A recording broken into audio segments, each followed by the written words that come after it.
Hey everyone, today is Thursday, the 22nd of November 2018. This is The Gap, episode 446. I'm Luke Lawrie. How's it going, Joab? Is a bit dusty over there? Bit dusty. I'm actually a bit under the weather as well. I woke up yesterday like pretty ill, and so I'm hoping I don't lose my voice recording this, because that would suck. But the dust is not helping. There's a dust storm rolling through. It's not as good as that one. Remember the one a couple of years ago that made everything look like we were on Mars? That was fucking sick. It was pretty crazy. So cool. And I think it was around the time of like a film as well, and people were like, oh, this is pretty good marketing. I don't remember which film, but would have been good. Still, dusty outside. At least it's keeping it cool, I think. I don't know. It's not too hot today, so that's good. Yeah, it's not too bad. You got to keep all the windows closed and stuff. Pound extra water. Smash that water, baby. Get your fluids. Keep your fluids up so they don't dry out. Yeah, like a desiccated husk of a human. Anyway, I'll do that. I'm doing that right now. Genius. Good thing. We had a big show last week. 3.5 hours. Massive. That was crazy. I don't think we top it this week. It's a bit quieter. I highly doubt it. Yeah. Although, when we say that, there's a chance that maybe we do it anyway. So we'll see how we go. We got a lot to talk about either way. We do have a bunch. Yeah. Should we fire off straight away and just get straight into it? Let's go straight in. What do we got? Let's talk about Fallout. Okay, you've still been playing this? Yeah, Fallout 76. There was a big update. I think on the consoles it came out, which is like 40 gig or something like that, from what I was reading. Right. I don't think that's what I got on PC. I think it was only a couple of gigabytes. But last week, people might remember that I was talking about some frame rate issues that I was having. In particular, what they did was to refresh people's memories during the beta, it was uncovered that the old engine was still in use for a weird thing that was tied to the physics. And so what people were doing was uncapping their frame rate in the INI file, and then that would cause them to interact with the environment quicker, whether it be moving around the environment, which I think was the main one people were doing. You can go onto YouTube and see videos of people like having races with each other, and like one person looking at the ground and just taking off, like smashing them. It's like the Flash versus Superman. But the so what their solution was to cap the game on PC to 63 frames a second, and then from there let people play it. And this was I guess they did it without testing it, because the beta had finished, and then the game sort of released within about a week or so, maybe 10 days around that. Yeah. And so the game came out fully. And I was having a lot of problems that weren't there when the beta was on. And what was going on was I was getting 63 frames per second, but I was getting like a lot of sort of like lag. It felt like it was a bit laggy in the game. And I had to switch it. It wouldn't run for me in full screen mode. I had to run it in borderless window. Whenever I tried it in full screen, it had like my G-Sync wasn't working properly. For whatever reason, like I could see there was huge screen tearing in the game. Yeah. And that's because I guess the game is running at 63, but my PC is trying to render at something a bit higher. Right. And that was probably causing like strange... 63 was... I didn't ask last week, but why 63? I don't know. Because there's not a monitor on Earth that runs at 63 hertz, right? Yeah. It's just maybe they just like had a drawer at work, and that was what the number they came up with. Like, we got 63. That's what we're going with. They were all so lucky it wasn't 15. That would be 69, you know? Yeah. They should have just done 76 or something. That would have made sense, yeah. So I was having a lot of problems, like I spent like an hour during launch trying to get it to run properly, because at first the screen tearing was a problem. Yep. And then eventually I found like an article that was like, hey, you got to go in the INI file and change these parameters. This is during the beta, this file. And was like, try changing these to enable like VSync and disable VSync, because there's no options in the graphics or display settings to enable like any of this stuff. You can't change your FOV. You can't set your frame rate. You can't set your VSync. So for people like me who have a G-Sync monitor, that can be a bit of a problem, because in order to get that stuff to work, you've got to tinker with some of those settings to make it work properly. And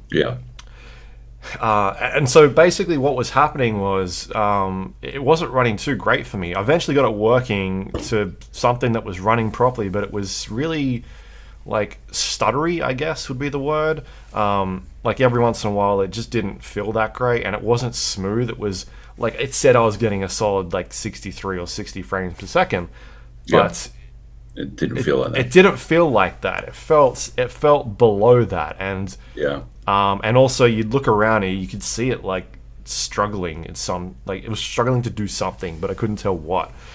And so they pushed out this update like 2 days ago, and that uncapped the frame rate, and so now people with 144 hertz monitors or higher than that are now getting a frame rate that their CPU can push out, and that has completely like fixed that problem I was having. I'm no longer getting this weird like stutter. As soon as I fired up the game, it's like, shit, this feels completely different, because whatever was going on before with their frame limiter was broken.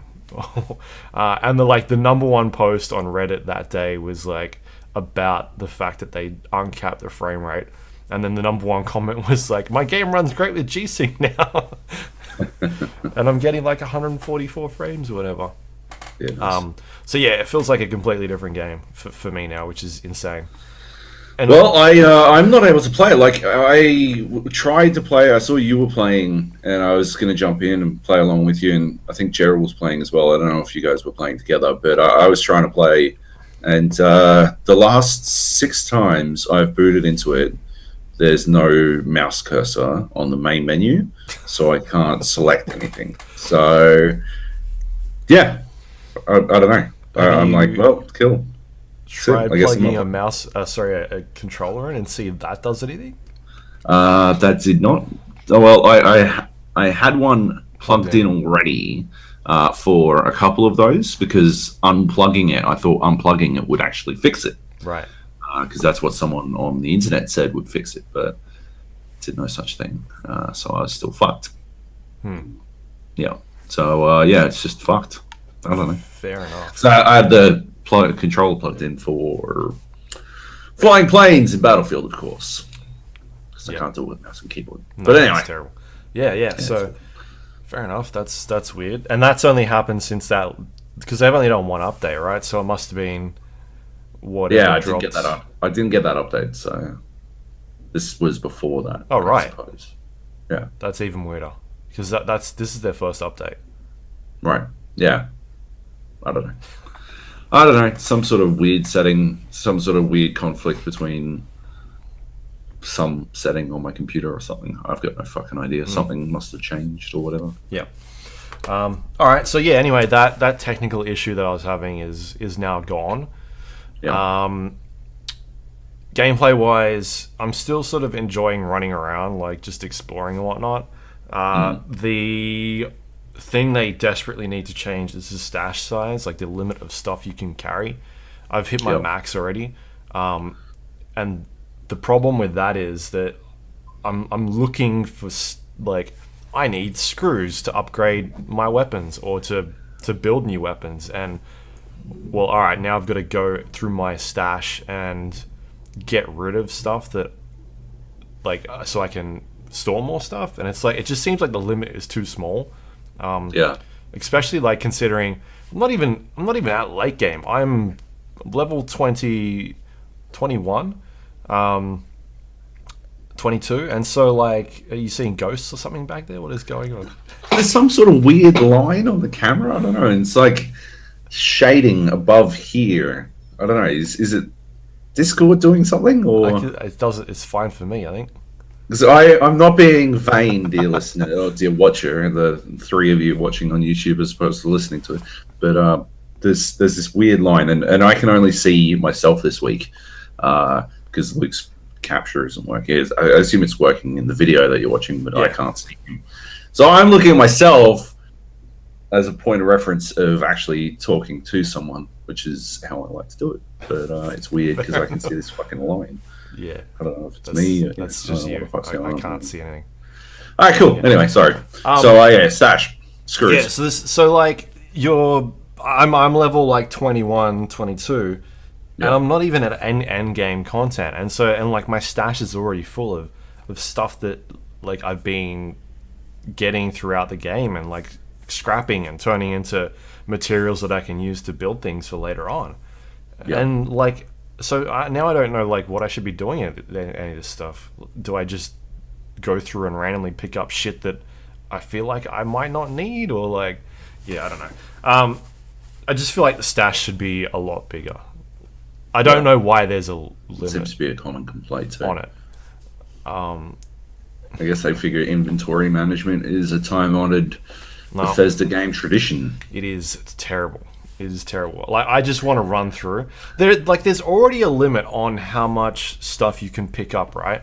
So why can't just let me fucking store everything? Just who gives a shit? Let me build like multiple stashes. I don't know, and like each like different stashes. Like you've got a small one or a giant fucking cupboard, and that one stores 1,000. And I'll just have a row of stashes, and fuck you. Whatever. Like just let me do that. I don't care. I just want to hoard shit, and so I can build stuff. Like build. Yeah, if you had to spend resources to make bigger stashes, I don't see how that would be a fucking problem. Yeah. It'd actually give you something to do, and create reason to build. Yeah, right. Like, because at the moment I've got like my camp is just like a workbench, a tinkerer's bench, a chemistry bench, like all next to each other, and then like I built a bed and some walls and shit, and that's about it. I'm like, that'll do, whatever. Yeah. But if I had to like maybe build a house or something, and then put my stashes somewhere, like build a house for my stashes, I'd do like that. Minecraft. Yeah, like Minecraft. Or well, you got to build the walls so that shit can't get in. You got to build, torches so that things are scared away, or you can see them coming, and all that kind of stuff. And, yeah. Well, like what we did with Forest, where we just built a giant like compound, and but there was reasoning to that. You were trying to stop stuff getting in, but you can't stop shit from getting in Fallout, right? Like you can build defenses. You build defenses, but like from what I saw, we were at the gun factory when I was playing with Praetorian and it's your boy Josh, and they built a fuck ton of these defenses, and they did nothing. Like they didn't shoot at the dogs. I don't know what the fuck was going on. Yeah, no, because I've got defenses up on my base, and I've built my base on an area where there seems to be enemies that spawn in, which is good, because every time I log into my game, there's like super mutants around, and I'm like, cool, free XP, just to kick off my game. Easy peasy. Yeah. So I mean, there's like reasons, I guess, to have some of that stuff, but otherwise I don't feel it's necessary. I've seen people doing cool things like or dickish things where they build their bases inside of like a building, and then they block up the entrances with either walls or like concrete pillars, and then so nobody can get in, and the only way you can get in is by hitting or breaking through the wall, and then that triggers the PvP and immediately makes you wanted, because you're damaging somebody else's property. That's pretty funny to watch when people are like, what the fuck? Well, I'm wanted. Sounds hilarious. I'm wanted. I may as well finish what I've started. So that's pretty funny. But I would like the stash size to be increased, because I don't know, like I want to be out there collecting stuff and hoarding and whatnot, but not if I can't do anything with it. Anyway, I'm still, it's weird, right? Because we were all looking forward to playing this as a multiplayer game. Yeah. But now I'm like, I don't really want to play it as multiplayer. But I'd rather just play it as a single player game, play the story, and see where it goes. Because I still run around, and I've never had a PvP engagement. Everybody's always helping me fight stuff. Like I'll be in an event or something, and someone else will come along, or whatever. So that side of it hasn't happened yet. I've seen like a couple of people walking around the map with wanted levels, but generally they're like level 10 caps, 10 bottle caps, and that's usually means they've accidentally done something. It's not like they're running around with 100, which means that they've actually tried to fucking murder somebody or blow up someone's base. But can you get rid of a bounty? Mm-hmm. Or does it just disappear? Yeah, you have to survive for a certain amount of time, and then I believe you get the bottle caps. I think that's how it works. I've never seen it happen. But anyway, yeah, man, it's I still feel like the game needed it wasn't ready to be released now. A year and a half's more work on it. It needed like a year or like you said last time, release it now as an early access game. Yeah, and go from there, because it is not in a state that's great at the moment. So I mean, like, there's stuff there's potential. But just there's not. I mean, aside from all the technical issues, there's still a lot of gameplay problems with it. Yeah. So yeah, it's pretty disappointing. Yeah, it's been getting fucking slammed. Fucking slammed. All the slower reviews are coming in now, and it is averaging a fucking 5, which you never see. I think it might be the lowest rated AAA game of the year, possibly of the decade. It's getting smashed. Yeah. Which is appropriate. I mean, and it's going to be interesting to see how they message their next game, right? Because it's supposed to be built on the same engine. And I believe the engine is a problem. I think it's a big problem. I've been saying that for 6 years now. 2011 was Skyrim. 7 years. I've been saying it for 7 years now. That engine needs to go. Or, if, as Jason Schreier would have us believe, the underlying code, fundamental to how the game works, but not technically the engine, needs to go. It doesn't function the way it needs to support the sorts of things they're trying to do. I applaud their ambition, but what's that? I always say, trying and failing is still failing. It's they've got to fucking start over. Yeah.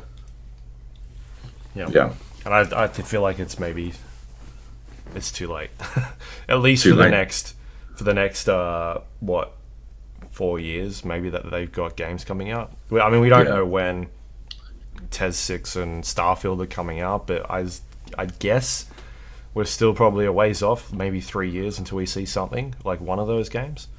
I don't understand how, if TES 6 is on that engine, how, assuming we get to 2022 with a new generation of hardware. Yeah.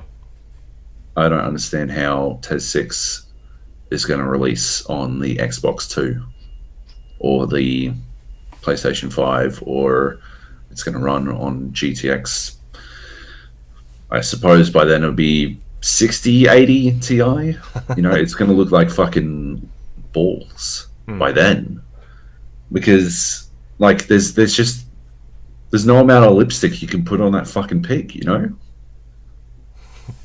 Yeah. Anyway, so yeah, still working my way through it, but why? It's getting to that point where I'm like, I want to. Why are you still playing it? You're playing on your own. You're not even close to the end game. Not even a little bit close to the end game. I don't know what you're doing. I've still got a third of the map to explore, half of the map. More. What does it matter? Well, it's I've got nothing else to play at the moment, so fuck.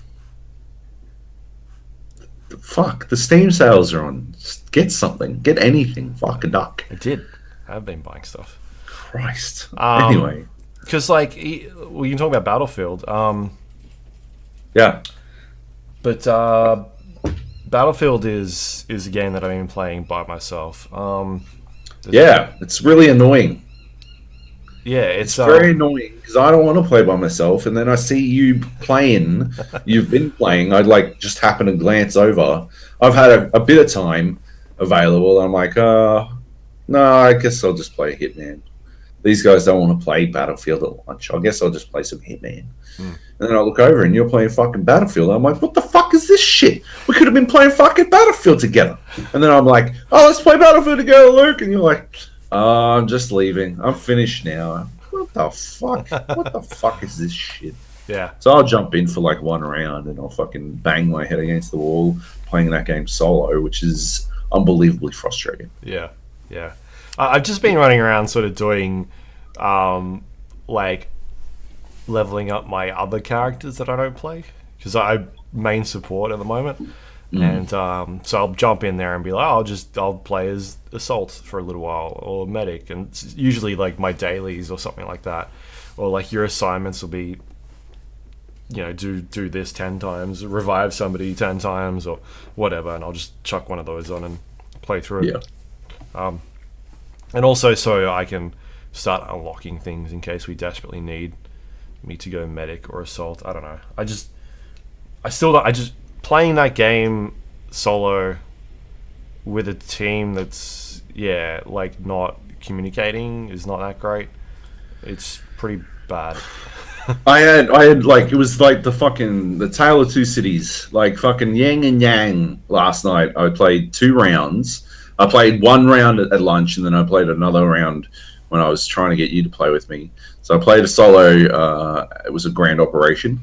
So that's 3 games in a row, basically, before you get to the end state. And then I played another one, which was just Conquest. I just jumped into a not quite full Conquest server.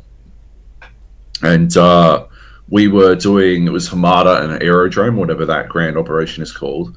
And the map, when we were on Hamada, it was fucking kick-ass. I stole the squad lead, and we were fucking wrecking shit. We were like, all 4 of us were top of the fucking ladders. I was ripping shit up in a tank, ripping shit up in the AA gun to make it like I shut down skies so they stopped spawning back in planes. I was directing my dudes. They were going there. When they finally killed my tank, like my AA tank, I just like led on foot, like respawning back in as whatever the fuck we needed at the time. All my dudes were like playing roles. We were kicking fucking major balls.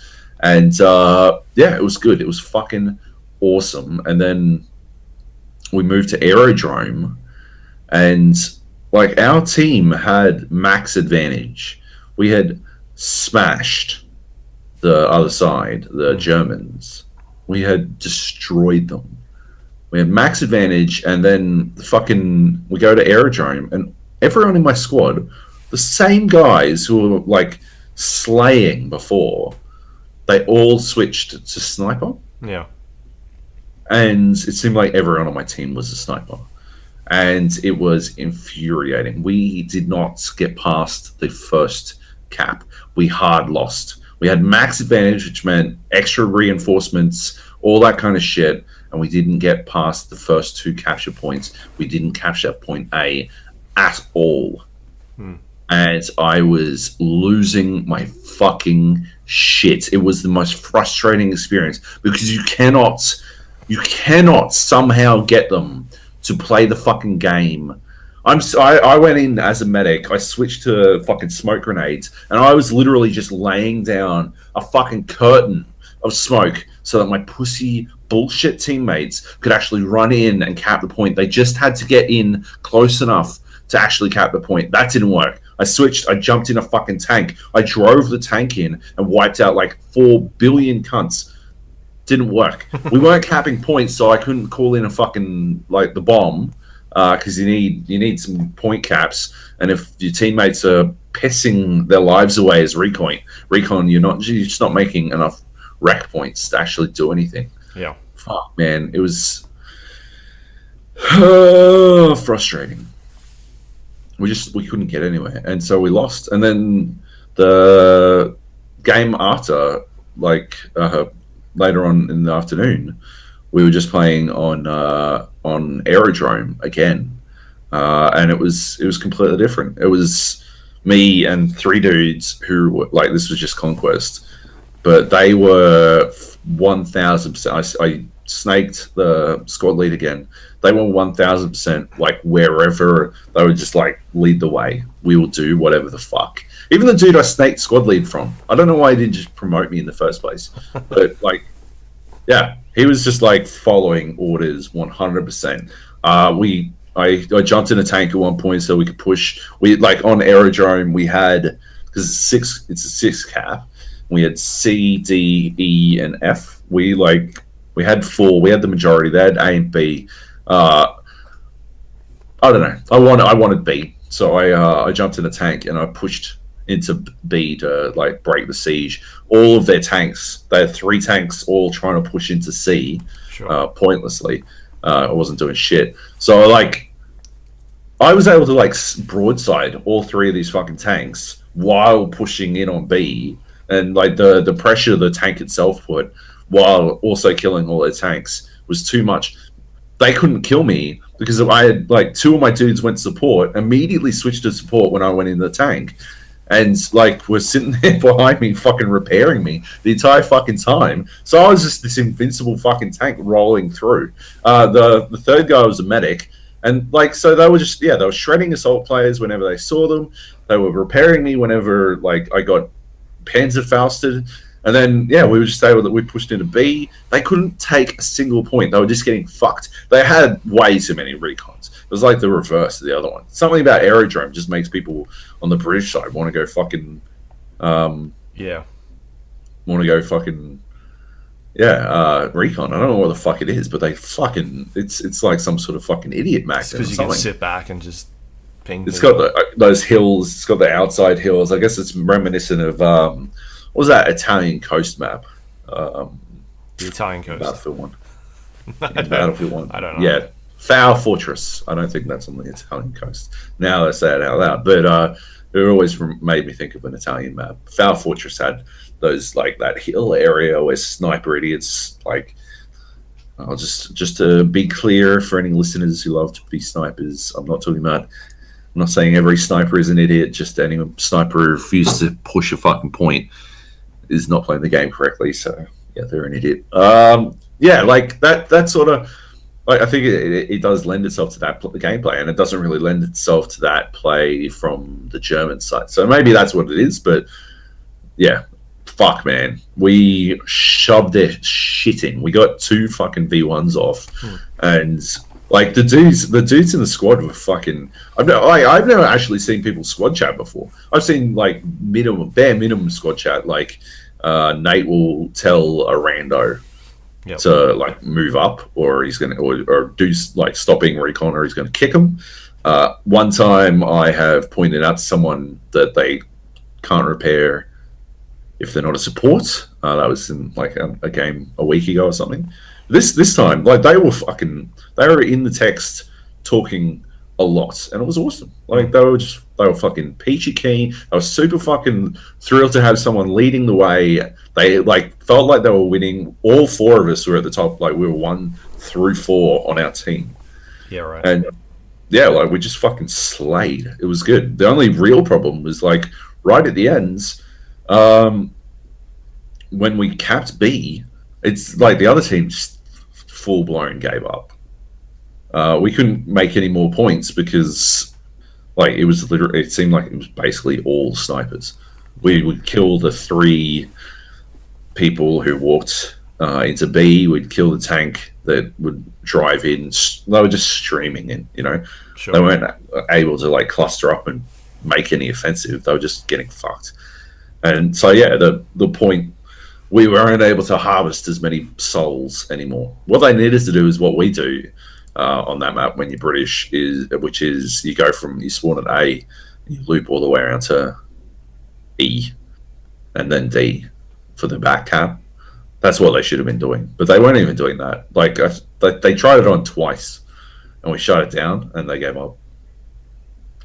Yeah, that was a fucking dominating one. But it was like the first time I've ever seen a squad of randos really fucking pop, really click together. It was fucking sick. That was probably the best solo experience I've ever had. And compared to my previous experience on Aerodrome, it was like night and day. It was ridiculous. It was awesome. Yeah. So I was playing a couple yesterday, and I must have swapped squads like 6 or 7 times, because every time I joined a squad, it was like, there's 2 people in this squad, and both of them are snipers. Fair enough. It's just stuff like that. Fuck. What I found was the best thing for me was just to go medic. And like, there was one game I just followed one dude around the entire game. He was assault. I just followed him around. Yeah. And that was all I did.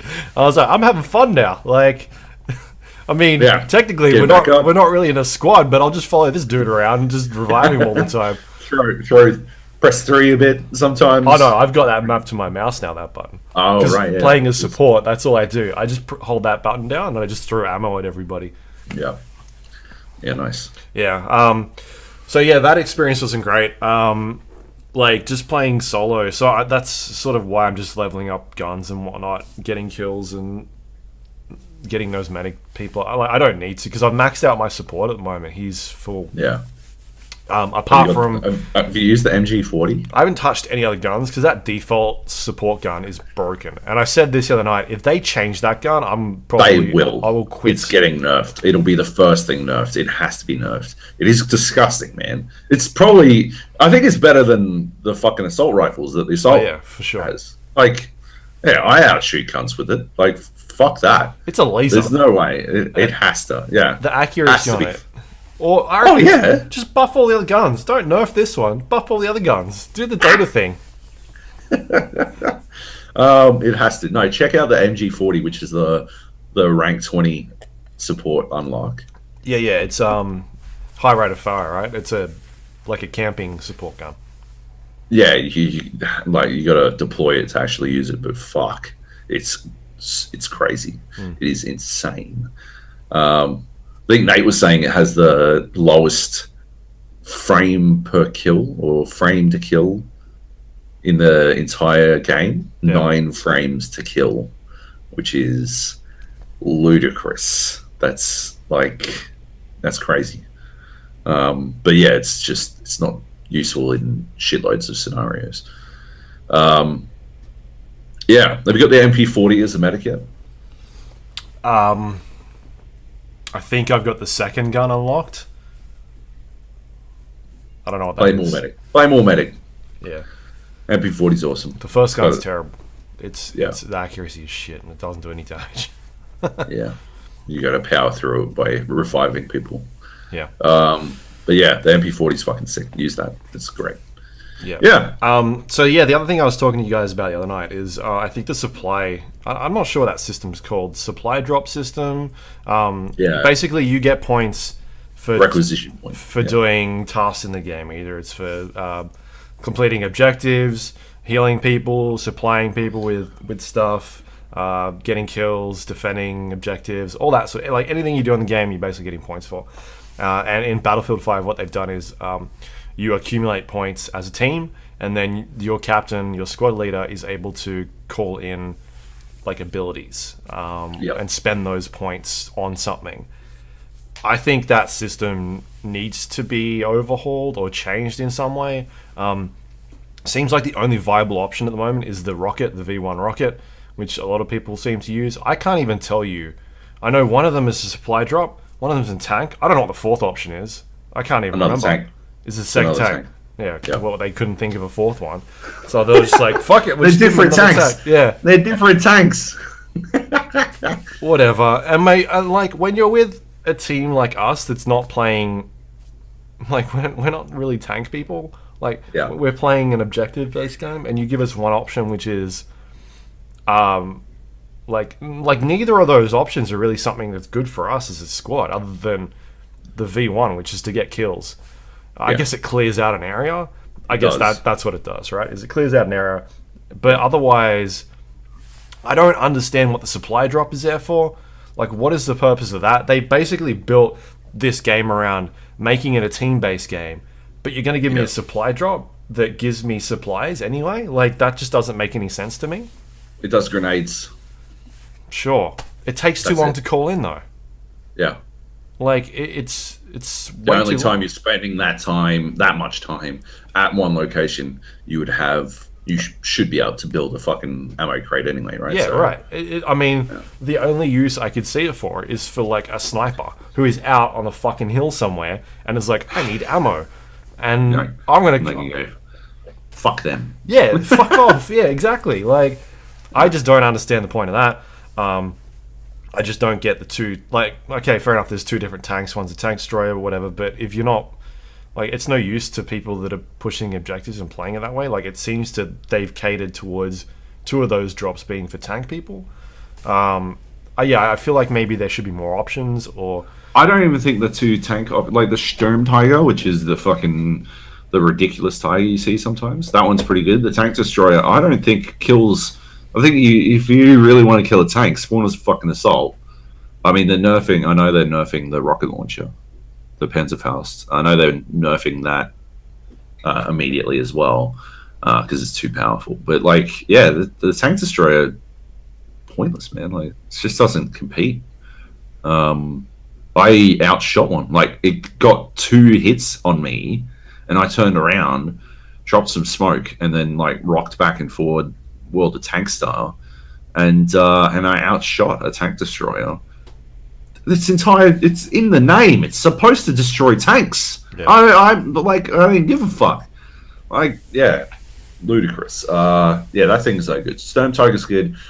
Yeah, my key problem with the system is like you said, the V1 rocket or the JB2 is the only viable option. Not because it's catering towards tank players, but because the potential, like the return on investment, is fucking massive. Like, you can literally own points by calling one in. Like, it is yours and yours alone. Nate does it danger close when he calls it in on himself while he's trying to cap a point and there's too many cunts around. It works every single time. He dies, but the rest of us are alive, and then he spawns back in, and we've capped it. Like, easy peasy. Like that. Yeah, the return on investment on the JB2 or the V1 is far too high, especially compared to the tanks, and 100% the pointless supply drop. I don't know how you fix it though. I don't think you can add more stuff in. I don't know what you would do. I mean, one thing I was thinking of just then was maybe the supply drop either needs to come in quicker or have it be a buildable thing that you could build as a team. For instance, you know how you've got the ammo crates or the medical crates that are in the sort of main objective areas. Just maybe build one of those, like a smaller one or something, so that if we're out in an area and it's like we don't have, I don't know, we desperately need more. Yeah, we need more something. Then have that be a buildable thing that's not going to take 30 seconds to call in or 25 seconds that everybody else can see. And maybe I'm in a fucking building, so I can't drop it anyway because it's going to land on the roof or something like that because it's an airdrop. So yeah, I was thinking about that. And the other thing was, which I spoke to you about, I think the rocket needs to cost more, like an extra 10, 12,000. So in the games I was playing yesterday, where I was a solo, yesterday was it yesterday day one? Or day two? Day before? Yeah, day two. Yeah. Well, I think it was both days I was playing, and a lot of new people were in there, and obviously playing as a lot of solos. Towards the end of the game, like the last 5 minutes, it was just V1 rockets or the B2 rockets constantly for the last 5 minutes. And I think that needs to change. That's not a good... It doesn't feel special. You know what I mean? I feel like it should be the best teams.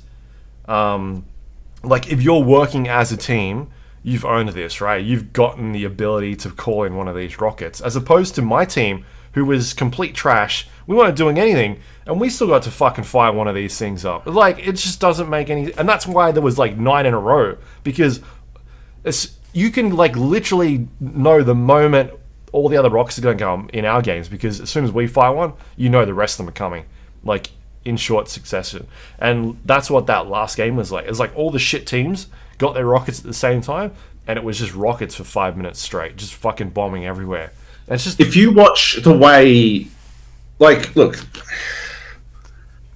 I think having 2 rockets is the upside. I mean, yeah, the fact that we had 2 rockets in my sick rando squad yesterday, that was awesome. We would have 2 rockets most of the time when we're playing with Nate. He just forgets to call in his rockets. Like, we would have them at the halfway point if he would remember to call them in more. I mean, it's not like he can't call them in again. It's just... he tends to forget about it until someone has fired a rocket, and then he's like, oh yeah, I got a rocket. Like, I don't know. I feel like if you were to bump it up to 50k, most people would never get to use it. That's fine. I think it should be special. I don't know. Yeah. I don't know. And then make it do more damage as well. Make it do more damage. You want it to do more damage. I think it needs to... No, I think it needs to change the way it does damage. So a lot of the problem is if it hits the top of a building or something, it'll just blow up, and that's kind of it. I think maybe change it to like a cylinder thing. Like if you're in this fucking radius, you are dead, no matter what. That way, if it hits the top of a building, at least you're still getting something. And that way, I think it's fine at the moment. If you fuck it up, then you fucked it up. But if you add another 1,500 points on top of that, and make it worth like 55k to call in, and then change the damage, the way the damage works on it, then I think that'd be cool. And you'd only see maybe 3 of those come in at the end of the game, as opposed to just literally every team getting one, because that's the way it feels like at the moment. Every team gets one at the end of the game, and it's just like bombing runs for 5 minutes. So yeah, I don't know. I think they're exciting. I like the animation and getting knocked off my feet. I like them, you know, and I don't really begrudge. I like the panic of running the fuck away when you realize which direction it's coming from. Oh my god, that's theirs! Spread out! I like that. I actually really enjoy that. And if they get the kill, whatever. I don't really have a big problem with it. I do see what you're getting at. I do think there would be like an upside to making it. I don't know, like have some weight to it, have some like value to it, but yeah. Yeah. And I think the other thing is if they were to change the way the supply system works, which is give me something else viable that I can use, then we'd see less of those rockets anyway, because people are like, all right, I'm going to call in one of these things or something else that they could, like, you don't have to save up all your points for that one thing. Yeah. A lot of the time we get to the end of the game and we've called in a rocket and we've got like 20k, 30k spare, right? And it's because we haven't called in anything else. We haven't felt the need to. Yeah. Yeah, that's there. Right. That's true. I don't know. I just think you should push for the second rocket. Adding more stuff. The other thing I was thinking was if you were to make like transport vehicles cost, that'd be awesome. The amount of times I've spawned back at the uncap with the intention of getting a car and driving somewhere. Yeah. And then having no fucking car available, even though I was pretty sure it was on the fucking map. The amount of times that's happened is annoying. If I could just call in a fucking car, I'd do it 100% of the time. I love having a vehicle available. I don't mind, like, I wouldn't mind spending 5k to get it, or maybe even, no, probably not 10, but like somewhere between 5 and 10k to get a vehicle. I think it'd emphasize vehicle combat as well. It'd give people more opportunities to waste their fucking Panzerfausts. Like, I think there'd be a lot to enabling people to buy their own transport vehicles, and I think that'd be a really good, like, resource sink. And it'd be something that we'd use as well. What if you could call in, like, robot dogs? Perfect. That was actually my next suggestion. Robot dogs. Yeah. Yeah. Just send in a wave of them. All over the map. Yeah. 64 robot dogs. Everyone turns into a robot dog. Yeah. It's the Dogs of War. It's a Call of Duty game. I think it's patented by them. Yeah. Anyway, I still love it. I still love the game. I still think it's probably the best Battlefield since 2. Since 2, I reckon. Yeah, it's pretty good. Like, again, we talked about it last week, the amount of games that I have that are so fucking close. Like, yesterday and the day before, I must have had 3 or 4 games that were in 5 tickets. Yeah. That doesn't happen. I found out why that is. It's because when you're on the losing team, you cap points faster. Yeah. And so it makes it a little bit easier to get to the point where you have the majority of the cap points, which makes the other team's tickets bleed a bit faster, which evens things out, which is fucking awesome. And it leads to those last-minute ditch efforts to try and cap the points. Everything went dark. Those last-minute ditch efforts to get the majority of the cap points. That much better. It doesn't make it easier to cap. You still need the same amount of people. You still need more people than the other team to cap, but it does make it cap a bit faster. Depending on how many more you're losing by. Yeah, exactly. Sometimes it's like, why is this going so quick? Yeah, there are a couple. I had to work it out because I saw a cap go, and when I went, it was nearly full capped, and I ran in. And there were, you can see on the bar, you can basically work out how many other people are there. There was 2. There were 2 fucking people, but they were behind by so fucking much that 2 people was basically almost an insta-cap. Yeah, right. It is. Anyway, it's awesome. It's still good. Anyway. The game modes, haven't touched any other game modes. Like, literally, Conquest is the only one I played. I think the last time we played Grand Operations was in the beta. Yeah. I like Grand Operations. Touched any of that. I like it. It's just a bit different. I don't want to do the Norway one anymore, but the others I like. Yeah, it's good. Yeah, and I still think their release schedule is shit. The amount of people so ridiculous. So confused about this, the fact that we've been playing it for 2 weeks. Yeah, and it's just come out. I've already got 31 hours on record. Yeah, and people are like, "Is it out yet?" And you're like, "Yeah, it's out." Yeah, and the other thing is that first day we jumped in. The reason why I jumped in was just smash some nudes, but also I wanted to see the difference in rankings. Yeah, you could see people that were in there that 50, level 50s, and a huge. I've played a lot, and I'm 20, I think 5 or somewhere around there. Yeah, 50 is the cap, isn't it? Yeah. Yeah, it's crazy. The SYF guys were playing last night. Cryptic and some of the other guys, and one of them had 112 or 114 kills and 10 deaths. He went fucking off. Hell. And it was the church map as well. It wasn't like a. Oh yeah. He was just running around just murdering people, everybody. Yeah, nice. Yeah, it was good. Sweet. Anyway, cool. All right. What else we got here? I've been playing a game called Return of the Obra Dinn.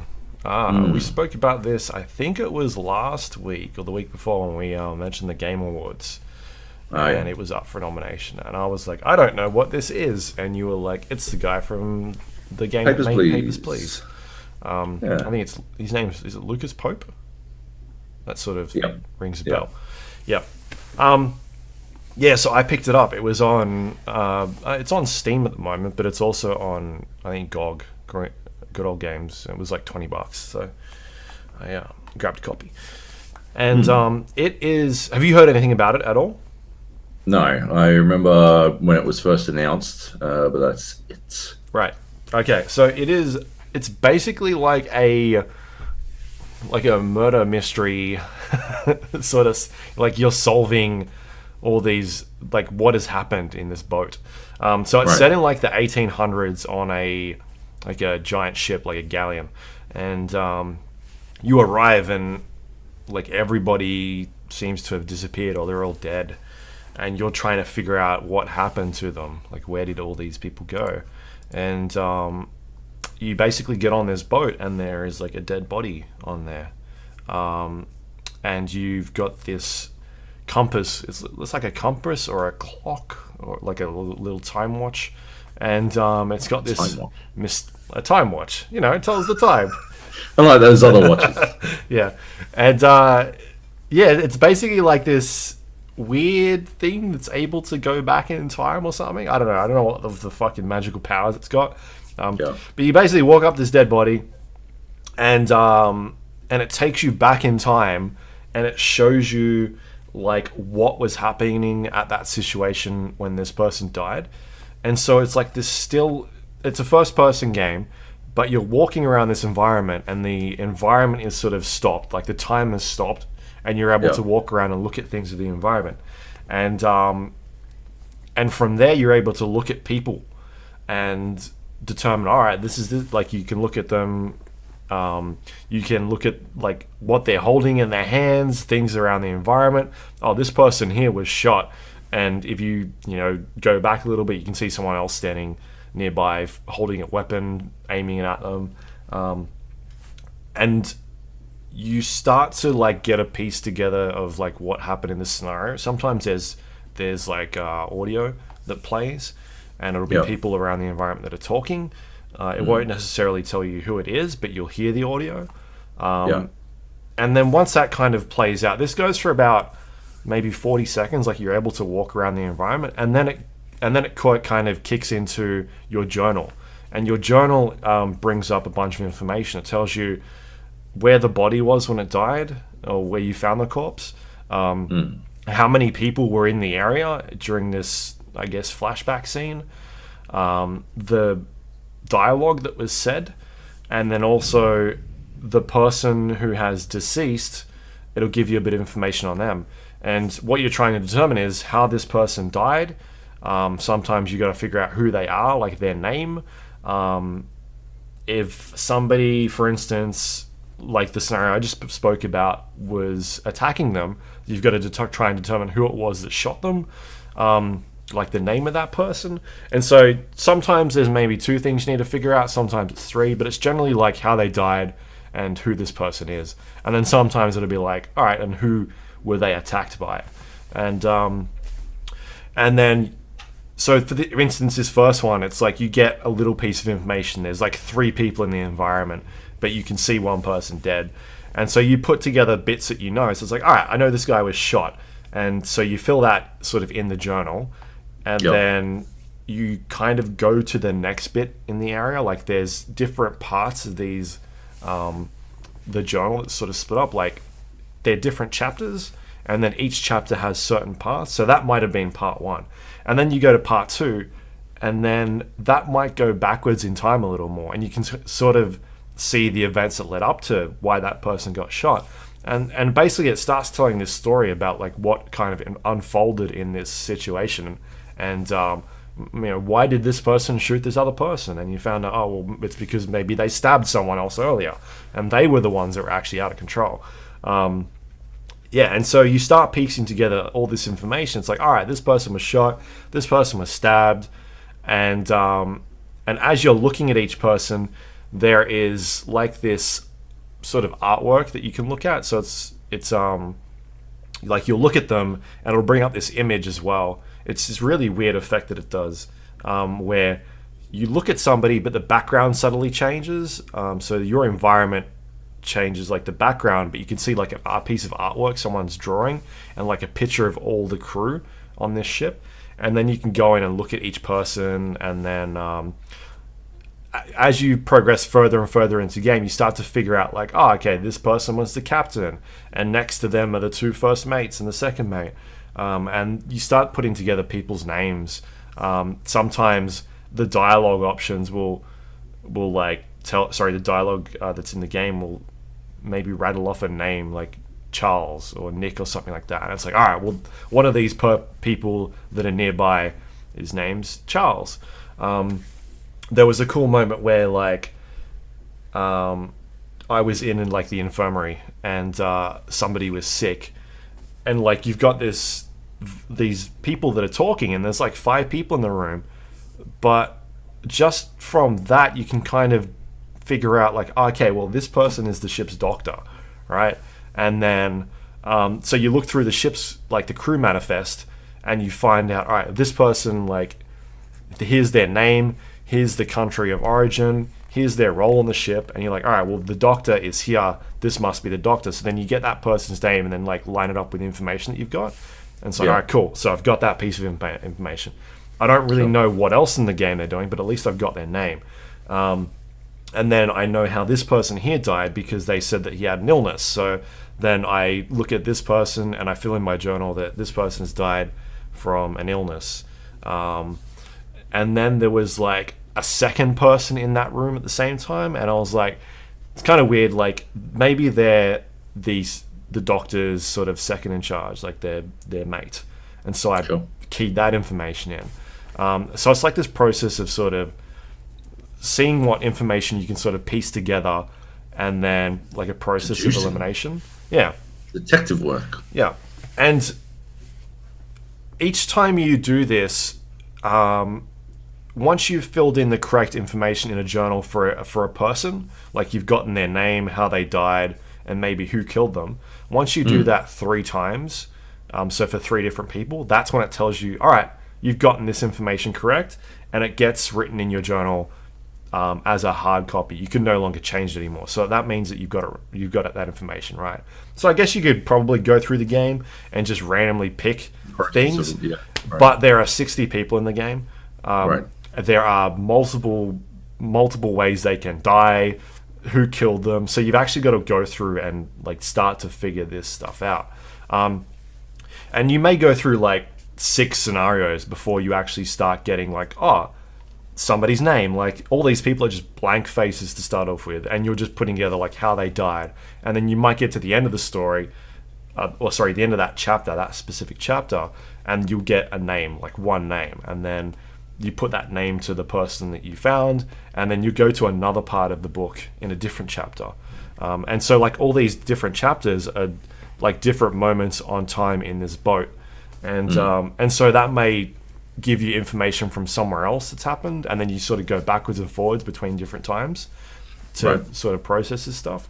For instance, like at the start of the game, it's like it may put you in chapter 3 or something like that, but then later on you'll jump into chapter 5, and like the boat it's under attack, but those 2 bits of like those 2 scenarios are different times of this, I guess, journey on this boat. And it sort of informs different, like the people that are on it and how they've died or their relationships with other people. So it's like this. It's basically trying to tell this story of the ship's journey, and then how the people either survived or died along the way. Because not everybody, from what I can gather, dies. Like some people will get off along the journey, and you've got to be like, all right, this person is actually alive, and they've gotten off at this part of the journey in Africa or something like that. So yeah, it's a really interesting game. It's the art style to it is very minimal. It's all in like sort super lo-fi, right? Like it's all like monochromatic. Yeah, it's all like sort of like 2 colors. You can switch between different old school monitors. Like it'll be like an IBM or an Amiga, and that kind of changes the look of it. Like now it's a green tinge. So it's very minimal, but it seems to work well for like the look of it. And sort of what it's going for. I guess sometimes it can be a little hard to sort of determine what is going on the screen. There were a couple of instances where I was looking at something that was in the environment. I'm like, is that person, have they been like speared, or is that an explosion that's happening? Like it can be a bit hard sometimes to figure out like what is going on there. For the most part, it works pretty well. And it's just like a different style of game. You don't really see these types of things around much, and it's very different from his last game, like Papers, Please. It's completely different. It sounds it. It's, from what I understand, it can be a bit lengthy. It's like 9 hours to finish, like the whole thing, to to get rid of, I guess, to figure out exactly what happened on the boat. But it's those kind of cool moments where you're playing around and you're like, oh, I've figured out like something, literally because this person is treating somebody, so they must be the doctor. Like, just weird shit like that. Or somebody calling someone captain, and you're like, straight away, all right, well, this is the captain of the ship. I can mark that off my checklist. And each time you sort of do that, I guess I think it's a lady you're playing as. She crosses it out of her notebook. And I think there's other things of like, here is the layout of the ship. And sometimes you might see somebody walking out of a door in that ship. And maybe that's like a cabin. And so you could go back to your notes and be like, all right, this is the first mate's cabin. Who is the first mate on the ship? And then go back to that person, look at them, and then put in your journal, all right, like put a name to a face and be like, all right, this person is blah, blah. And then later on, that information might come in handy for you. So, yeah, it's pretty basic in terms of like what it's trying to do. Like, all you need to do is figure out like who killed them, the name, and maybe who did it. But it's telling you all these like moments throughout the story, and you're having to piece them all together. And in interesting ways as well. It's not just like, oh, this person shot someone. Like, there are things that happen, which is pretty bonkers later on. I'm only like, I think there is maybe 8 chapters or something in there. I think I'm like 3. I'm sort of jumping in between 3 different chapters at the moment. So I don't know where else it kind of goes or like what happens later on, but it's definitely an interesting game. It's an interesting puzzle game, to say the least. Like, it does some cool things, but yeah, I don't know if I'd recommend it to everybody. It's hard to say. But I appreciate sort of it trying something different and the way it's trying to tell it. So I got to see kind of how it pays off, because it is pretty, I guess, story driven, right? Like, a lot of it is trying to put together what's going on in this world. But yeah, it seems pretty cool from what I've played so far. Definitely can check out more. Yep. Cool. It sounds really interesting. Yeah. Sort of seems like, Papers, Please was how to tell a story by making you play a game. It was telling the story of what was the country again? I can't remember. It was telling the story of that country. Uzbekistan, I don't know. No. And you were sort of like learning the ins and outs of how your actions affected people. This one seems a little less, like a little more passive, a little bit more withdrawn, separated from that. Have you found any like red herrings where someone will say, "Oh yeah, okay, Captain," but it turns out they were being sarcastic or something like that? Not yet, no. Not yet. Somebody called someone Charlie, and I was like, oh, okay, I'm looking through the manifest for somebody named Charlie. There weren't any Charlies. I think there was 2 Charleses or something like that. Right. And I was like, okay, I've got to make a note of that for later. But you can actually go in there and it will generally tell you in the game, like, like if you look at somebody and then try and determine information about them, it will generally say, like, you don't actually know that information yet. But if you want to try and take a guess, you can. There are also markers on the... so if you look at somebody, it brings up the image of, like, hey, this is the person. And, like, there's a marker above their head that I guess is, like, the difficulty of how you're able to determine that information. Like, if you were to just guess it. And, like, hey, you've got... I guess the game's given you pieces of information. Here's how easy it'll be for you to figure out, but otherwise we've only given you a part of it, and the rest of it will be this hard to figure out. It's a super subtle way of telling you, I guess, that you've got parts of the story already, or you're missing things. So I was sort of imagining... I don't know what I was imagining, but this sounds more like, Mastermind. Did you ever play that board game, Mastermind? No. Yeah, the little pegs, and you would put, like, the mastermind would put the pegs in a row, and they'd be covered up, and you would put down your version of what they might have put, and then it would tell you how close you got. Yeah, is that sort of like that? I guess. No, it doesn't tell you how close you are. Okay. Yeah, like so the way it tells you whether you're close or not is by the moment you get 3 right. It's like, all right, these 3 are correct, and it draws it writes it into your book as you've got this right. Okay. And it's not necessarily like these 3 are linked. It's just you've gotten 3 right, and so we'll give you that as a pass, and then you can start figuring out other bits and pieces. So it's like you're sort of penciling in your guesses, and then once it's like you've gotten those cool, then it'll write them in pen or whatever, and then you can't change them again. But yeah, it's like trying to put like names to faces, and then here's how they died, and there's like a list of like 60 options, and then it could be like they were shot, but how were they shot? Were they shot with a gun? Were they shot with a cannon? Were they shot with a spear or something like that? Yeah, and then it'll just cool, you got that bit right, and off it goes to the next part. I'm sure there's a way to finish it without actually doing like a completionist playthrough, like you got all 60 correct, but that's probably like a achievement or something like that. I don't know, right? But yeah, no, it seems interesting.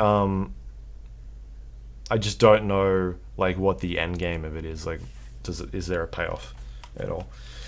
It's a little bit slow in terms of like, just moments in the game. So with her, I don't know what the deal is with this fucking magic compassing or magic time watch that she's got, but the first time you sort of enter like a flashback, there's nothing you're really doing while this is happening. Everything's still, you're kind of just exploring the area, and it can go for 45 seconds and to a minute, and sometimes you're like, I'm kind of done with this bit, but you have to wait for the next part to kick in, right?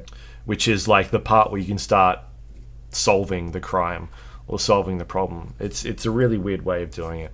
And then other times, like you'll get to like part 1, and then you'll be sort of exploring the area, and then it'll kick into the part where you have to solve it, but maybe there's a second body on the floor, and it's like, all right, now we're going to go show you part 2 of this part, and it doesn't give you a chance to solve like what happened in this initial part, and that can drag on. Sometimes it's like, all right, now we're going to show you part 3 or part 4, and you're like, well, we'll just settle down, game. I want to sort of figure out this part first, but instead you're like dragging me through sort of half of the story of this chapter, and I just want to sort of figure things out as we go.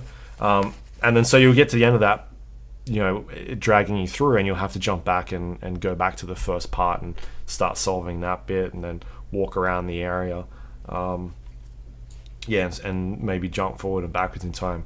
So because you're usually just solving the one death at a time, and sometimes there's multiple bodies in the area, and you jump between different times to see what happened. Maybe this person was crushed by a cannon, and this other person was shot by a cannon, which, one person was crushed because the boat was tipping, and the second person was shot as the fucking cannon swung around and fired a random, like a renegade shot off and just killed them. But both those bodies are next to each other, but the way you're sort of seeing those scenarios play out are completely different. So it's an interesting game. It's like totally different to his last game. It's unique. It's very unique. Like, would you recommend it? I don't know if I've played it or not. Like, I've played a bunch, but yeah, I got to play more to sort of see where it goes. It's definitely an interesting game. Yeah. It's slow. Would you recommend it to me? That's why I'm not sure. Maybe watch some like a let's play the first 20 I don't know. minutes. Does it seem like the sort of game that you'd want to watch a let's play of? Isn't the mystery sort of, shouldn't it be independent of the player? Not independent, dependent on the player. I think you should watch 20 minutes of it and see whether or not it tickles your fancy. Otherwise, you're like, if it's too slow. Yeah, because that's literally the game at the moment. It's not as like I said, it's not as complex as it sounds. You're just those three things. Like, you're not looking through drawers or looking through things with like picking up items and investigating items. You're just looking at the environment and determining sort of what happened. Like, oh, that person, you can see a gun being fired at them, or there is a fucking spear through their chest. So you kind of know at that stage. Like, it's not asking super complicated things of you. At the moment, at least, it's pretty basic for the most part. So yeah, I'd watch maybe 20 minutes of it, see if it's something that's interesting to you. I'll have a squiz and then go from there. But, cool. Yeah, definitely interesting game. So that's called Return of the Obra Dinn, or Obra Dinn, depending on how you want to pronounce it. Cool. We got 2 more games here. We do. Which one do you want to go with first? Let's go with Hitman 2. All right. Hitman 2 came out last week, and I already had a copy. I think I bought it to play the Sniper Assassin thing way back when. I'm glad I did. This is awesome. It's not the episodic version. Like, it's just the full thing right from the get-go. You get the whole deal right away, which is awesome, because I wasn't a fan of the episodic release structure. I waited until the full Hitman 1 came out before I got in. Yep. I'm glad I did. I might have been able to go with the flow if it was like if I had bought in episodic, but I was much happier being able to like choose whichever fucking mission I wanted. I don't care about the story of Hitman all that much. I guess it reminds me of what we were saying last week about Just Cause. You know, it's that it's too serious for its own good. Like, too serious for a game where you can murder a man with a fish. Like, it doesn't really gel with the style of game that I play. That sort of experimentation, desperately attempting to work out the best way to murder someone, and like giving Agent 47 some sort of I guess justification to make him an anti-hero in the truer sense, as opposed to simply just a bad guy who is also the protagonist, which I don't think. Yeah, like, I think we've reached a point in storytelling where we can stomach being the bad guy, you know, like Tyranny, or what was that book I read last year that Drew recommended? Whatever that was, but like, you know, I think we reached a point, or Walter White in Breaking Bad. We've reached a point where we can just sort of stomach the bad guy doing bad things and being a bad guy, and so I don't think they need to justify Agent 47 as being technically the good guy because he's he's attacking this shady shadow corporation. Yeah, he just does it through bad means or whatever the fuck. I don't give a fuck. Just tell me, like, these aren't real people, so tell me who the fuck to murder and I'll murder them. Fucking let's get it done. I'm only 2 missions in, mostly because I think Hitman is like a game when it's going well, when it's not Absolution.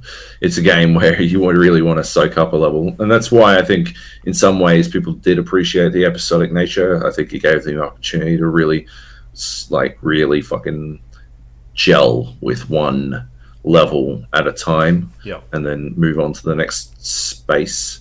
But so yeah, to that extent, I do understand the episodic system. It's just that I'm ready to move on to the 3rd level now, and I would be waiting another 2 months for that if it was episodic, which is not really. Because it does that thing where you're you'll finish a level, but then you go back and replay it, and you've got like 50 challenges. Yeah, it's got a really good. I don't know if this was in Hitman 1 and I turned it off or what, but it's got this storytelling. Like, not a tutorial system, but like a hints system that you can leave on, where it'll tell you when you're near somewhere that is a particularly like you're not in an area you're supposed to be, or something like that. No, but like you'll be standing near someone and you'll hear a conversation, and it'll say this will lead to an opportunity to assassinate a target. and you can leave that on or you can turn it off. I left it on just to see what it was like. I think it's pretty good. It doesn't exist in the first level. The first level is sort of like a introductory level, and it's quite small. It's still good. It's just a single house in Hawke's Bay in New Zealand. And yeah, I like that level. There's a lot going on there. I didn't 100% it, but I've come pretty close. I've maxed out like the level mastery. You know how every time you finish XP for the level sort of pours into the level itself, your mastery of the level, and it unlocks other things that you can do. Your ability to like start from different locations or hide different things in the space, or like all that kind of stuff. It's so I've maxed out the mastery. I just haven't done literally everything in that level yet. There's a couple of other things that I haven't done yet. Is that first level like the first one in Hitman, where it's pretending to be like, it's like, is it a training ground? No, I mean it is tutorialized, but it is not a training ground. It's legit. It's part of the story and everything. You are there murdering someone. Right. It's good. It like sort of walks you through it by having them not at home when you first arrive, and then they arrive when you complete. Basically, you have to get to this computer, and once you get to the computer, that's when they arrive. There's no timer. They will just arrive when you get to the computer, regardless. But yes, it's a good level. And then the second level is the Miami race one that I think everyone has at least seen on videos. But it was. It's a good one. You know, it's this massive area, and it's the prototype race or something. And you have to assassinate 2 different people. Sean Bean will be walking. I think he's walking around it now. I'm pretty sure it's unlocked by now. But yeah, that's the level that he'll be walking around and stuff. So I wanted to acclimatize myself to that level so that I'd be able to murder him as fast as humanly possible.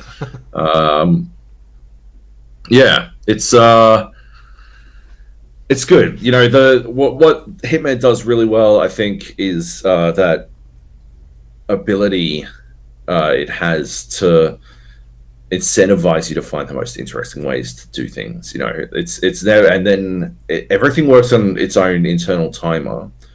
People are doing things set to a timer that you don't really know, and the more you learn about the level, the more you understand that timer. So the more proficient you become at that level. There's a little bit of a disconnect, I feel, sometimes between being a assassin who is attempting to I guess do his job on the fly. You know, you're going into this place and you're not allowed to take a gun because it's you have to go through security or whatever the fuck. So there's this air of, you know, Agent 47 sort of just being a dude who makes it up on the fly. But the more you master the level, the more it feels like you are some sort of like prescient being who innately knows not just like where to find things, but what people are going to do. Like in that first level, the minorest of spoilers, it is a bit of a spoiler, but if you put poison in the honey on the countertop, she will make a tea with that honey every single time. She doesn't switch it up.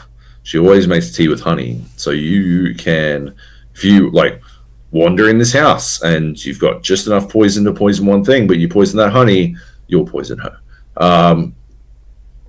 And yeah, he sort of just innately knows, or as you go further through the Miami level, you can like set a explosive device somewhere. I'll be a lot more vague so I don't spoil any more stuff, because it is, at the end of the day, it's a puzzle game, and the puzzle is solving the murder. You can set up an explosive device at a point, and then walk back to the exit, and then trigger the explosive and exit immediately, and you'll get away. As long as you've got to kill the other guy as well. But yeah, you got to kill 2 targets in Miami. Once you've killed them, and you can set it up so that you know, if you know the timing of what she's doing, you know she'll be there. You have no vision of it. You don't get to see it at all. You just know timing wise she'll be there, and so you explode. Yeah, it's like there's a bit of a disconnect there for me. I don't have a problem with it. It further reinforces my underlying issue with the idea that everything is so serious in the game. Like everything around what you do is treated so seriously, because that in itself feels a little bit silly. This almost psychic ability for Agent 47 to know exactly what people are going to do feels a little inherently silly. But yeah, it's not really a criticism. It's just one of those things that I sort of think about while I'm doing things in the game. Yeah. It doesn't really matter. Yeah, I've done, I'd say I'm halfway mastered on the second level. It's a really good level. There's so much going on in it. There's so many different little threads. That flamingo costume that I'm sure you've probably seen in the trailers, it's one of their highlights. It's like a really, really important and critical and helpful fucking costume. Like, surprisingly, the access the flamingo dude gets is staggering. And there's also like all the other stuff around it, like the like quips. People are like, "Hey, it's the bird guy," or like people will call it wrong bird, like all this kind of stuff. People will comment about, "Oh, I saw one of those mascots walking around backstage earlier. I don't know how they get to go everywhere," and stuff like that. And you're like, "That's probably me." Yeah, it's good. Like, yeah, that sort of, I don't know, that attention to detail, the attention to calling out what you have been getting up to and doing is really cool. And yeah, obviously the myriad ways you can construct someone's death. I think the first time I just shot. I just used the silence pistol, and then you just sort of like, you do it from far enough away that you can just sort of fucking walk away, as long as, and like, as long as whoever it is you're shooting isn't right next to someone. You've got at least a couple of seconds before they find the body, and it doesn't trigger until they find the body. And then there's far more creative and elaborate ways to set that shit off. And yeah, it comes down to like setting all of that up inside of the internal time frame that you have. And there are some, obviously you can change the timer. You can do things to change where people are. To go back to the honey example, you can wait for that woman to go to sleep, which can take a while, but you can change the time frame by, instead of putting poison in her honey, you put sleeping pills in the honey, and she will chloroform rather in the honey, and she will go to sleep. She'll want to go to sleep, and so you can do that, and she'll go straight to bed in that set, and it'll ramp up the time frame, which is good. Yeah, the more you play it, the more you find yourself waiting in interesting areas and learning different things. Ambient sort of storytelling, this sort of, yeah, that they're not speaking in exposition. You still have to like infer a lot of information yourself, but yeah, you sort of slowly but surely work stuff out. Yeah, I really like it. I think it's really good. On top of that, I don't know if it's because I owned Hitman already, but I can play all of the Hitman levels directly out of Hitman 2, I think. Seems like. Yeah, like it's more like a hub for all of these game levels than it is like just the game itself, which is really fucking cool. My lord. And yeah, obviously it's got all the extra challenges and stuff throughout the Sean Bean special target or elusive target missions and stuff like that. It's got all that kind of stuff. People make their own custom challenges. It's got leaderboards where you're racing against the clock. I don't know how the first level. Someone's finished the first level in like 1 minute and 9 seconds, and I have fucking no idea how. I'm sure there's a video somewhere. Hey, I'm sure there's a video somewhere. I went looking because I'm like, how the fuck are they doing this? And I could not find it. But yeah, like impressive shit. Like fucking well done. I don't know how. Well done. Yeah, it's I don't know. It's good. It's very good. I don't know if it's on sale in the Steam sale. I doubt it is, considering it came out last week. But it's definitely worth the effort. It might not even be up for sale, right? Some people forgot to change the fucking Australian thing. Australian, what's we call it? Australian prices. Oh no, it seems to be available. Hitman 2 Standard Edition, $84.95. That's pretty aggressively priced. Yeah. I scoff at anything costing that much these days, but particularly when you can go into a store and buy it for $60. yeah, exactly. Downloadable content: Hitman Game of the Year Legacy Pack. Oh, okay. So yeah, the Hitman 1 exists as like full DLC for Hitman 2. I must either have it or it must come with owning Hitman 1. I'm not sure. But yeah, look, I really liked Hitman. I really like Hitman 2. I will continue to play it. I'm definitely going to kill Sean Bean. And yeah, if you liked Hitman 1, you're definitely going to like this. If you never tried Hitman 1, I definitely recommend maybe just play Hitman 1. I don't know that you're going to miss out on anything. Yeah. You know, so see if you like it via Hitman 1 first. It is extremely similar. I do not notice anything except for perhaps the story mission breadcrumbing. I haven't noticed anything that is particularly different. The levels are way bigger, and it's super impressive the way that they're scaled shit up. But apart from that, yeah, I haven't noticed anything significantly different. Yep. So maybe just give Hitman 1 a try. Cool. If you loved Hitman 1, get this 1000%. Yeah, I think there's a demo for Hitman 2 at the moment on Steam. Is there? I'm sure, because I've looked at it and there's been like a play button. Oh, the prologue, right? Yeah. Maybe? Yeah, that will probably let you do that first level. It'll give you... I don't even think that's a very good idea of the game. It's literally just that house. It's just that house mission. I don't think it's a very good introduction to Hitman, because the Miami level is staggering. Like, so much bigger, so much more dense. Yeah, I don't know. It'd be like, I don't even have a fucking getting a single chip versus getting a large chips from KFC. Our sponsors, disaster. Not yet sponsors. Our soon-to-be sponsors. Yeah. Right? Are you really like, oh yeah, a single chip, cool, but that just makes me want more chip. Yeah, I'll eat it, but I want the full bit, baby. Give me a large chips from KFC with extra seasoning from KFC. Finger licking good. You said so. Yeah.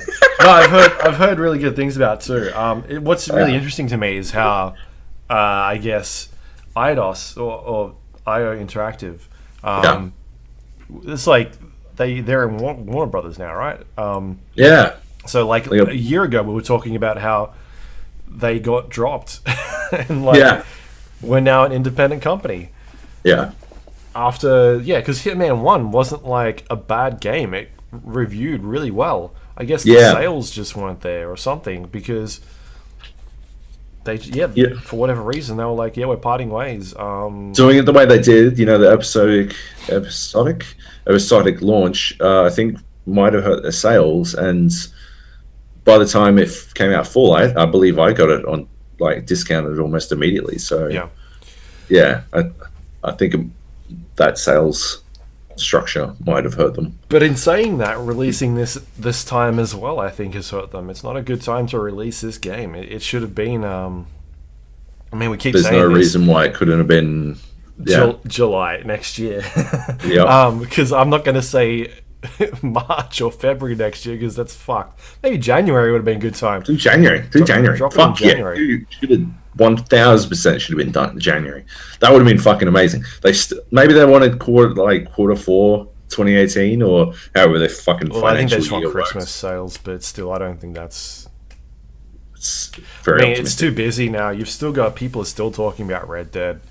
Still talking about Red Dead. Battlefield's out. Blackout, I think, Black Ops 4 outsold Red Dead last week or something in Australia. Yeah. Like, it's... Fallout's out. Yeah. Spyro Remastered. I think the Spyro trilogy outsold Fallout. Shit. Oof. Yeah. Actually, the IO interactive thing, though, does remind me of my least favorite thing in the game, which is the intro music or intro video thing. Holy fuck. It takes forever. I think it's 40 seconds. Shut the fuck up and let me get in the goddamn game already. What the fuck? Especially because the alt tabs like shit. I don't know what it is, but the game alt tabs like shit. And I've found that out the hard way a couple of times. I've alt tabbed to reply to something, and then alt tab back in. It's crashed, and then I've had to sit through 40 fucking seconds of goddamn intro before I could load up fucking level again. Drive me bananas. Yeah, I got to disable that. There's no option to disable it in the fucking options though, which is even more infuriating. Just delete the file. That usually fixes it. Okay, I'll have to look it up, see if anyone has any tips on which file to delete. I might go in randomly, deleting files. Yeah, delete anything that is a video file. Yep. Cool. Yeah. All right. Cool. And the last game on the list is Artifact. Artifact, the latest game from Valve. Valve has actually released a game. Another game. Yeah. Luke's favorite comment. Valve's developing games again. Yeah. So Artifact is the Dota 2 card game. I think that's the title, right? Artifact. I think a Dota 2 card game. I think it actually is. Yeah, that's like the fucking weird subtitle or whatever the fuck. Yeah. It's a card game heavily inspired by Dota, created by the guy who made Magic, and it is aggressively monetized. It costs $20 to buy in.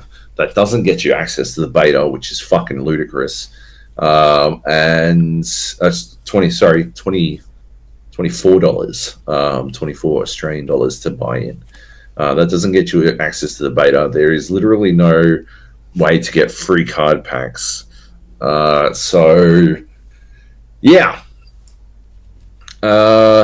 Yeah, I guess first cab off the rank, the monetization of this game confuses me pretty heavily. I understand, they want to make money.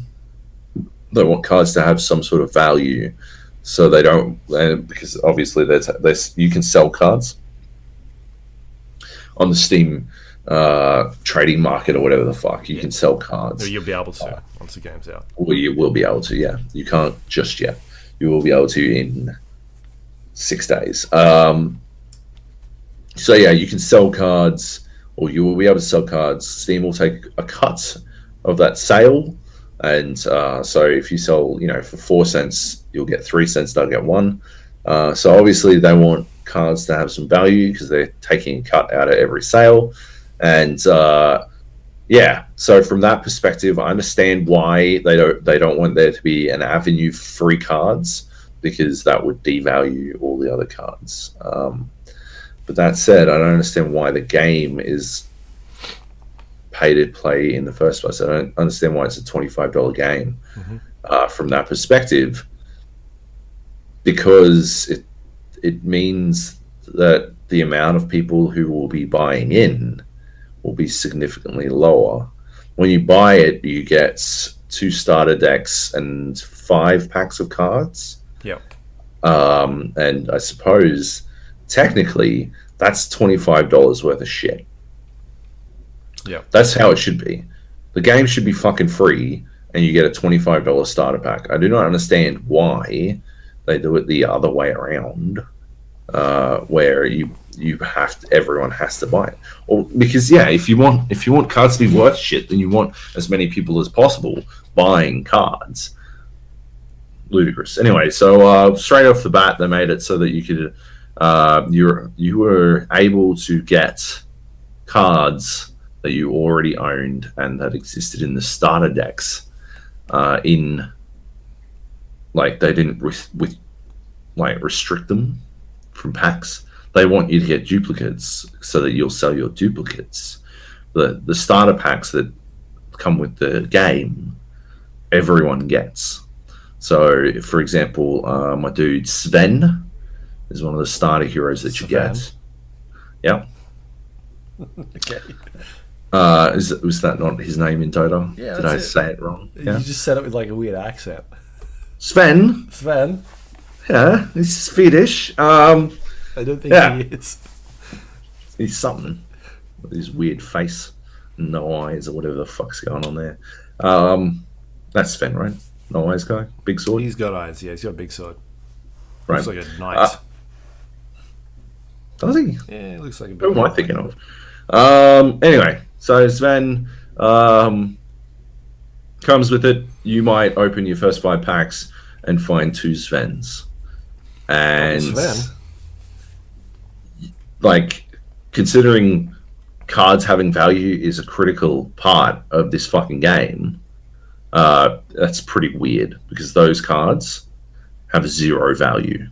Nobody will buy a Sven that they already own because they had to buy it to buy the fucking game. It's never going to happen. So, straight off the bat, they devalued a bunch of their cards. They've changed that a little bit now. They made a change so that... let me see if I can fucking find it.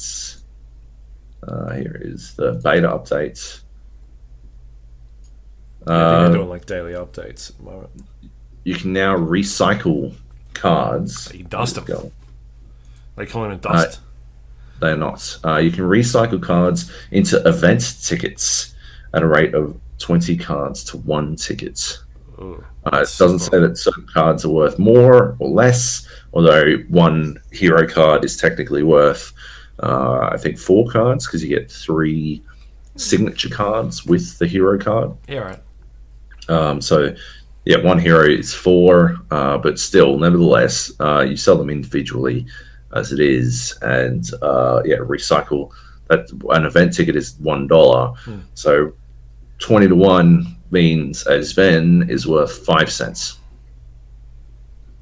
Right, cool. Okay, so they've established then a base price for these cards is 5 cents. There are Steam trading cards that go for more than that. I don't understand what the fuck they're thinking. Inherently, that's a locked in value. I don't know. That doesn't even begin to. The whole monetization of this game seems ludicrous. The event tickets are used to play in the ranked modes basically, and you have an opportunity to win your entry fee back, maybe win a card pack if you win 3 games. But it seems odd the way they've done this. Anyway, so right from the get-go, there is a free-to-play version of the game. You are able to play without spending any extra money once you've purchased, which is why I think they should just allow people to get a taste for it and then allow them to buy in. That's why I don't understand the buy-in price in the first place. Yeah, the $20. Yeah, that escapes me. But nevertheless, you can play basically these casual gauntlets, and you can play with friends and stuff like that. And you can get a taste for how the game works. They specifically made some changes today. I don't know what the fuck is going on with this page, but Here we go. They specifically made some changes to allow people the opportunity to actually play. You can now play bot matches and call to arms without claiming your starting package. Once you claim your starting package, that is the point of no return for accepting the game. Mm-hmm. So you cannot refund the game if you have opened any packs or accepted the starting package. So they're actively attempting to make it so that people can, try more of the game, but they still expect you to have this starting package. When if they just made the game free to play and then buy the starting package from the get go, so that you can free to play, you can play bot matches or the Call to Arms Gauntlet. The Call to Arms Gauntlet is a series of 5 different pre-made decks that allow you to try out the different styles of play. Yeah. Before you're railroaded into spending a fuck ton of money trying to make another deck. I don't know. Anyway, so I think monetization is a huge fucking deal with this game because it is clearly a key design fucking element was how we're going to make as much money as humanly possible out of it. But the way that they've constructed everything else around the game makes me feel like they have backed themselves into a pretty fucking niche corner where they're just not going to make that much money. Yeah. It just doesn't make any sense to me. So from there, you get into a game. I played a lot of the Gauntlet games. Let's see how much fucking game time I've got an artifact so far. I've got 11 hours, which seems like Steam is miscalculating shit again because a game takes 25 minutes. So, and I've got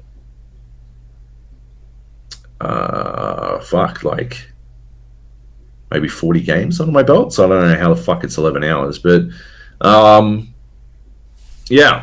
so you get Call to Arms, you pick a deck, and then you jump in and you see what's going on. You see what you can play against. Everyone else you're playing against is using a Call to Arms Gauntlet deck. There are 5 of them. There's Solo Green, Solo Red, Green Red, Blue Black, and I want to say Solo Green, Solo Red, Green Red, Blue Black, and Blue Green. And you can try out all of these different ones. See how you go. I had some success with Solo Red, and I've had a lot of success with Red Green. A fucking ton of success with Red Green. Fucking crazy amounts. I am currently on a 4-win streak with Red Green. Which would be enough to earn me a couple of packs in the event ticket mode. It'd be worth some shit. It's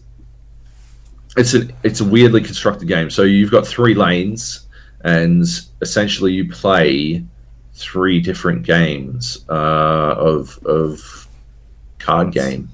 You've got 5 heroes. 3 of them you start out with. So you start out with 3 heroes on deck.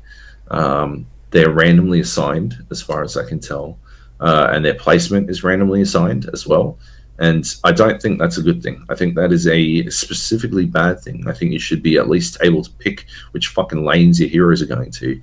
And if not that, you should at least get to pick what they're fucking where you put them in the first place. Does it matter though? Which lane they go in? If it's at the start of the game? No, it doesn't. It doesn't necessarily matter which lane they go in. Although there is an element of you do want to win. You want to be winning your left lane more than you want to be winning your right lane. But I'll get to that in a bit. The reason placement matters is actually I shared a video on Twitter earlier where I'm up against. I think he's green blue or maybe solo green blue, and he has a Venomancer, and Venomancer starts out with fuck all health, and it gets randomly placed up against my dude, something the Brute or something. I don't know, some big fucking fat dude who's got a fuck ton of health. It starts out with a lot, like doing a fair chunk of damage, and he loses a hero. My enemy, like my opponent, loses a hero right off the bat. I'm gifted 5 gold, fucking immediately, which would be like, I said it in the video, like it'd be like if you started a game of Dota and someone immediately ran down the middle lane and just fucking fed. Like, they don't have a choice in that. My opponent didn't have any fucking choice. If he had cards in hand to somehow save himself, then cool. But having to immediately play cards to save a hero because of random placement is just a mad dicking. Like, that's just ridiculous. I cannot understand. Like, that is RNG in all the worst ways. Like, I've literally been handed 5 gold from the fucking start. He's lost the hero immediately. He's lost lane presence. Like, his board presence is fucked immediately because I got a hero on deck. Then the next, like, after that turn, you get another hero. So your 4th hero enters the play, and you get to pick where that goes. Arguably, he doesn't have any fucking choice but to put that hero in the lane where he lost the other one. So he does, like, straight up, he doesn't. His choices are limited. I have 4 heroes on deck. He now has just 3. Right?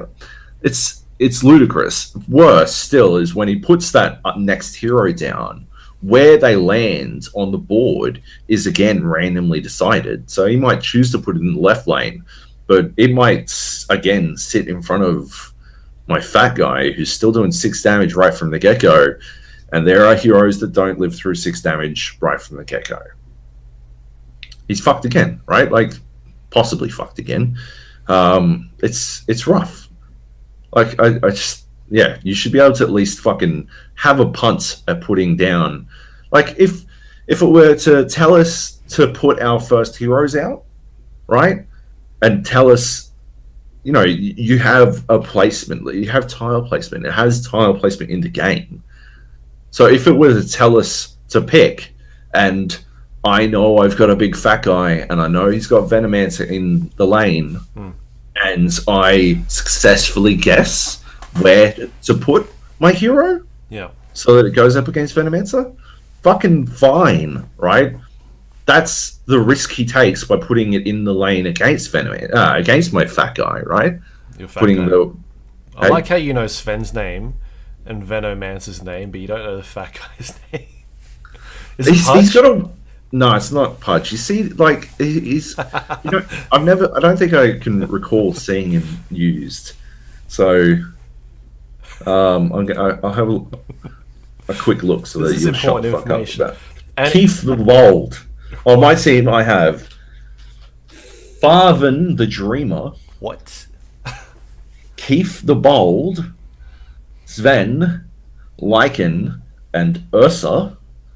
And my opponent had Venomancer, Drow Ranger, Crystal Maiden, Lycan, and Ogre Magi. Actually, I've heard of all of his heroes.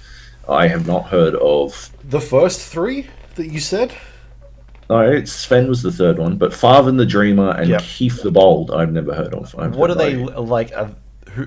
These guys are names I've never heard of before.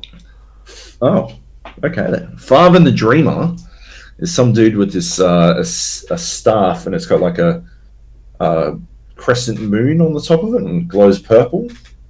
Is it Phantom Lancer? I don't know. Have they given him a name now or something? And Keefe the Bold is a big fat orange dude with a like a maul, like a big fucking club type thing. Right. Yeah. Fair enough. So which country is Venomancer from? Sven is from Sweden. Venomancer would be the Banana Republic. Where's KD from? Kevin Durant. Yeah, because they're both snakes. No? Okay, nothing. Fine. No. Whatever. You're talking about our new teammate for next year. The next Laker. Have we lost yet? Or I don't know. I'm gonna watch it later. Shut the fuck up. Oh, okay. I won't tell you. Yeah. I'll keep quiet. Yeah. Right. So anyway, so yeah, like if you took the gamble and you matched a hero up, right, that would feel right like you picked the lane and you picked where to put them and you accidentally put like they got an early kill, right? Fine, sure, right? That feels like Dota. Having them randomly assigned into getting killed immediately, yeah, that doesn't feel like Dota. That doesn't feel right at all to me. So anyway, maybe it is giving you that feeling of like, I have a teammate that is fucking terrible. But it's like my teammate is feeding from the get-go. Cool. Yeah. Perfect. Quit. It's going to be one of these games, is it? Yeah. It's giving that. Sounds fine to me. Classic Dota matchmaking experience, huh? So in each lane, you've got a tower that you're attacking. It takes 40 damage, and once you kill a tower, it reveals the Ancient, and the Ancient has 80 points of damage. So you can power through, and you can do 120 damage on a single lane, and you'll win. Alternatively, if you can win 2 lanes, if you can do 40 damage on 2 separate lanes, you kill 2 towers, you win the game. So the game is about winning 2 out of the 3 lanes, or winning 1 lane super hard. And I believe in the footage that we're watching right now, if you've put the fucking footage into the video, or you can check it out on YouTube if you're listening at home. You don't have to. You can check out a game on my YouTube channel, or check out the GAP podcast, the GA podcast, sorry, on YouTube to see the footage I'm yapping about right the fuck now. It'll be about the 2 hour mark. Anyway, the game that I'm playing right now, I win, I believe, by base racing and killing the Ancients. Mm-hmm. And the game on my YouTube, I win by killing 2 towers. It's good to have options.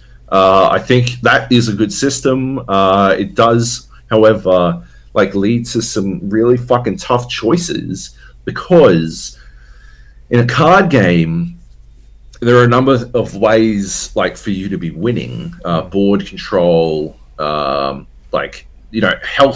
is not necessarily tower health is not necessarily an indicator of current success. If you've got 40 health across the board, but you've got no minions down and no cards in your hand, you're probably losing. You may have done well up until this point, but with no cards in hand and no minions on the board, you're about to get fucked really fucking hard. The fucking is coming. Yeah. And 3 lanes means you having a hand is a concern that persists across all 3 lanes. You're playing 3 games. I said this on Twitter. You're playing 3 games of chess at the same time, and if you win 2 of them, or if you really win 1 of them, then you win the overall game of chess, right? You're playing 3 games of chess, and each time you move to the next board, you have slightly fewer options than you did last time. So you need to be aware of what you've got on each lane, so that you can make sure that you manage your hand in that specific way. The reason I say that winning the left lane is more important than winning the right lane is because the left lane is resolved at the start of each turn, and the resolving, like, well, it's not resolved at the start of each turn. It's resolved after the fucking left lane is resolved at the start of each turn. So the progress of the game starts left and finishes it right. So winning the right lane, if both of you win the middle lane, then and your opponent wins the left lane, then both of you winning the left middle lane at the same time, when they've already won the left and you're about to win the right, will mean that you'll lose, right? Even if it's on the same turn, the game doesn't play further out. It doesn't play the last lane out. It resolves the moment you kill the second tower. That's it. Game over. So winning the left lane is far more important than winning the right lane. It's like you should prioritize the left if it's possible. But again, the RNG dictates that you don't really necessarily get to decide. So you would, maybe you would want to have more powerful heroes on the left lane if you could choose to. But at the very least, if it's RNG, you don't want to fucking give away five gold immediately. That's ludicrous. It's insane. 5 gold's huge. Like at the start, I think I get 6 gold because you get 1 gold for killing a creep as well. So I think I walk out of the fucking first turn with 6 gold, which is pretty massive. It's enough to buy like a town portal scroll and like one other thing, or alternatively, I think I actually buy an item in one of the games. Like there's 6 gold items, like, and I get to buy one straight away. And this guy's got fucking nothing. Like, he's just cooked. It's rough. I feel bad for when that happens. Why didn't you just concede?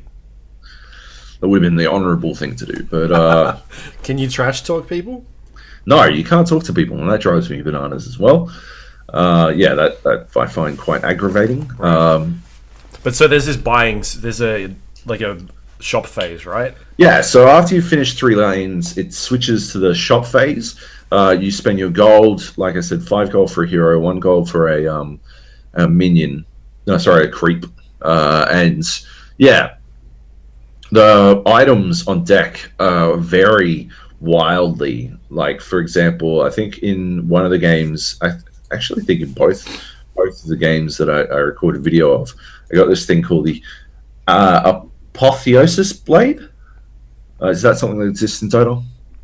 The Apotheosis Blade? I don't know. Maybe it does now. Well, yeah, I get an Apotheosis Blade as an option. It costs 25 gold. This is randomly selected as well, what the secret shop is selling. So you've got the secret shop, you've got the item deck, and you've got consumables. Consumables refresh themselves. The secret shop appears to be completely random. You can spend 1 gold to hold an item if you think you'll be able to, you can't afford it this turn, but you will be able to afford it next turn. You can do that. The item deck that's actually items that you've put into rotation, so it will go through those items and you can buy them. I'm not crazy about my item deck on my red-green. I think it's a lot of early game stuff, and I don't tend to buy items early game. I tend to try to hold on to my gold until I've got about 20 before I start buying stuff, just to make sure I don't screw myself out of some of the really amazing secret shop shit, which I do get in one of the games. I get this fucking there's an item you get where the secret shop is free, and it's random. If it shows up, it costs 22 gold, but buying from the secret shop is then free. Yeah, it costs you 0 gold. I don't understand how that card exists in the game, because it is an excuse to get the best shit for 0 fucking investment. Gold basically doesn't matter anymore. You spend it on whatever the fuck you want. You buy fucking potions and shit without any real worry about having to, see what else there is. It's ludicrous. Can that card be killed, or? No, we can't. Yeah. What else is there? So All right, so that's one turn. So we go to the secret shop, then we deploy our heroes, and then we start again from the left lane. And then we resolve each lane in turn. You draw 2 cards when you're in the left lane, and yeah, from there.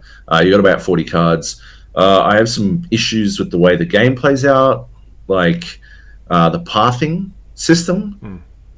I still don't really understand. Basically, it determines a path for each like character on deck, and it's randomly assigned. It could go straight, or it could turn right, or it could turn left, and it determines those things, and then it plays them, and that will decide how your heroes attack, how your everything attack, heroes and creeps attack, which might mean that instead of attacking the tower, which is what you were hoping to do, considering the current setup of the board means you will freely kill whatever the fuck is there. Instead, all 3 of you will attack the single creep that's sitting in the tower, and you will do 0 damage. Sitting in the lane, and you'll do 0 damage to the tower instead. Like that does happen. That has happened.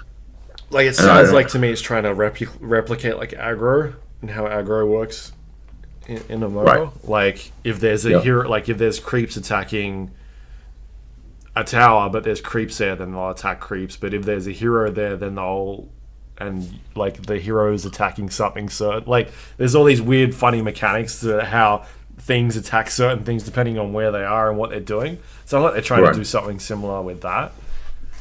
That would make sense, actually.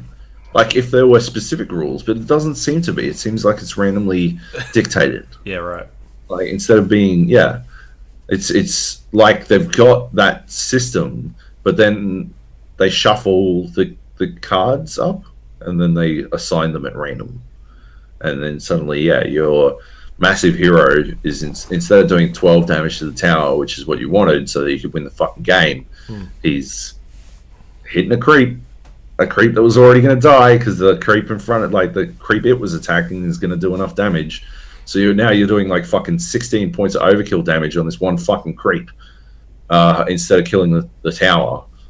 And the reason, like, it feels like the reason that exists is because there are cards that allow you to decide where to attack. And it feels like they implemented, like, I'm not sure which mechanic came first, whether they decided to implement cards that allow you to change how fucking like anything, like how unit attacks, right? Like where it attacks. I don't know if they introduced that or if they introduced cards to fuck up your attacks at random to force you to tech into having the ability to direct a unit. I'm not sure. I like the way this game is constructed, which is it sort of feels like the least user-friendly fucking experience of all time. It makes me think it's the latter, that they did it so that you would specifically have to take into account not getting dicked over by the RNG. So yeah, there's that. Speaking of, specifically teching into shit to stop yourself from getting dicked over, improvements are a thing. Improvements sit off the game board and do whatever the fuck they want. There's a particular one I think is in play in this game. It might be Ogre Magi's signature card. Each hero has a signature card that they play. Mm-hmm. I think it might be Ogre Magi's. It's called Ignite. He gets 3 of them, and you can put them down on the board and put them in any lane, from any lane, and the next time you go into that lane, that improvement will do 1 damage to everybody in that lane. So just by default, you will cop 1 damage across the board. Everyone will wear it. Just nothing you can really do, to be honest. You just have to eat it. So you have to tech into the ability to kill improvements. Yep. And so you have to have a card there that will kill an improvement. Otherwise, these things I had a game where someone literally put 6 of them in the one lane, to the point that if I put anything in that lane, it died. Yeah, it was dead before I could go there. And to actually get rid of it, I either needed to get lucky and draw one of, I think I had 2 kill improvements cards, or I needed to buff up a hero that had a helmet that could kill improvements, and he would definitely die the next turn regardless.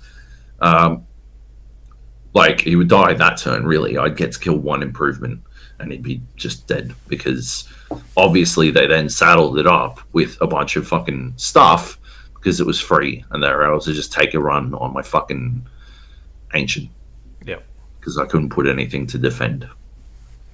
Because it also, it happens, it's resolved before combat, so it's not like if it was after combat and you just lost everything, you were still able to block some damage, maybe it'd be a bit more reasonable, but it's not. It's before combat, it's before anything happens. If you don't have a hero of a certain color in a lane, you can't cast any spells.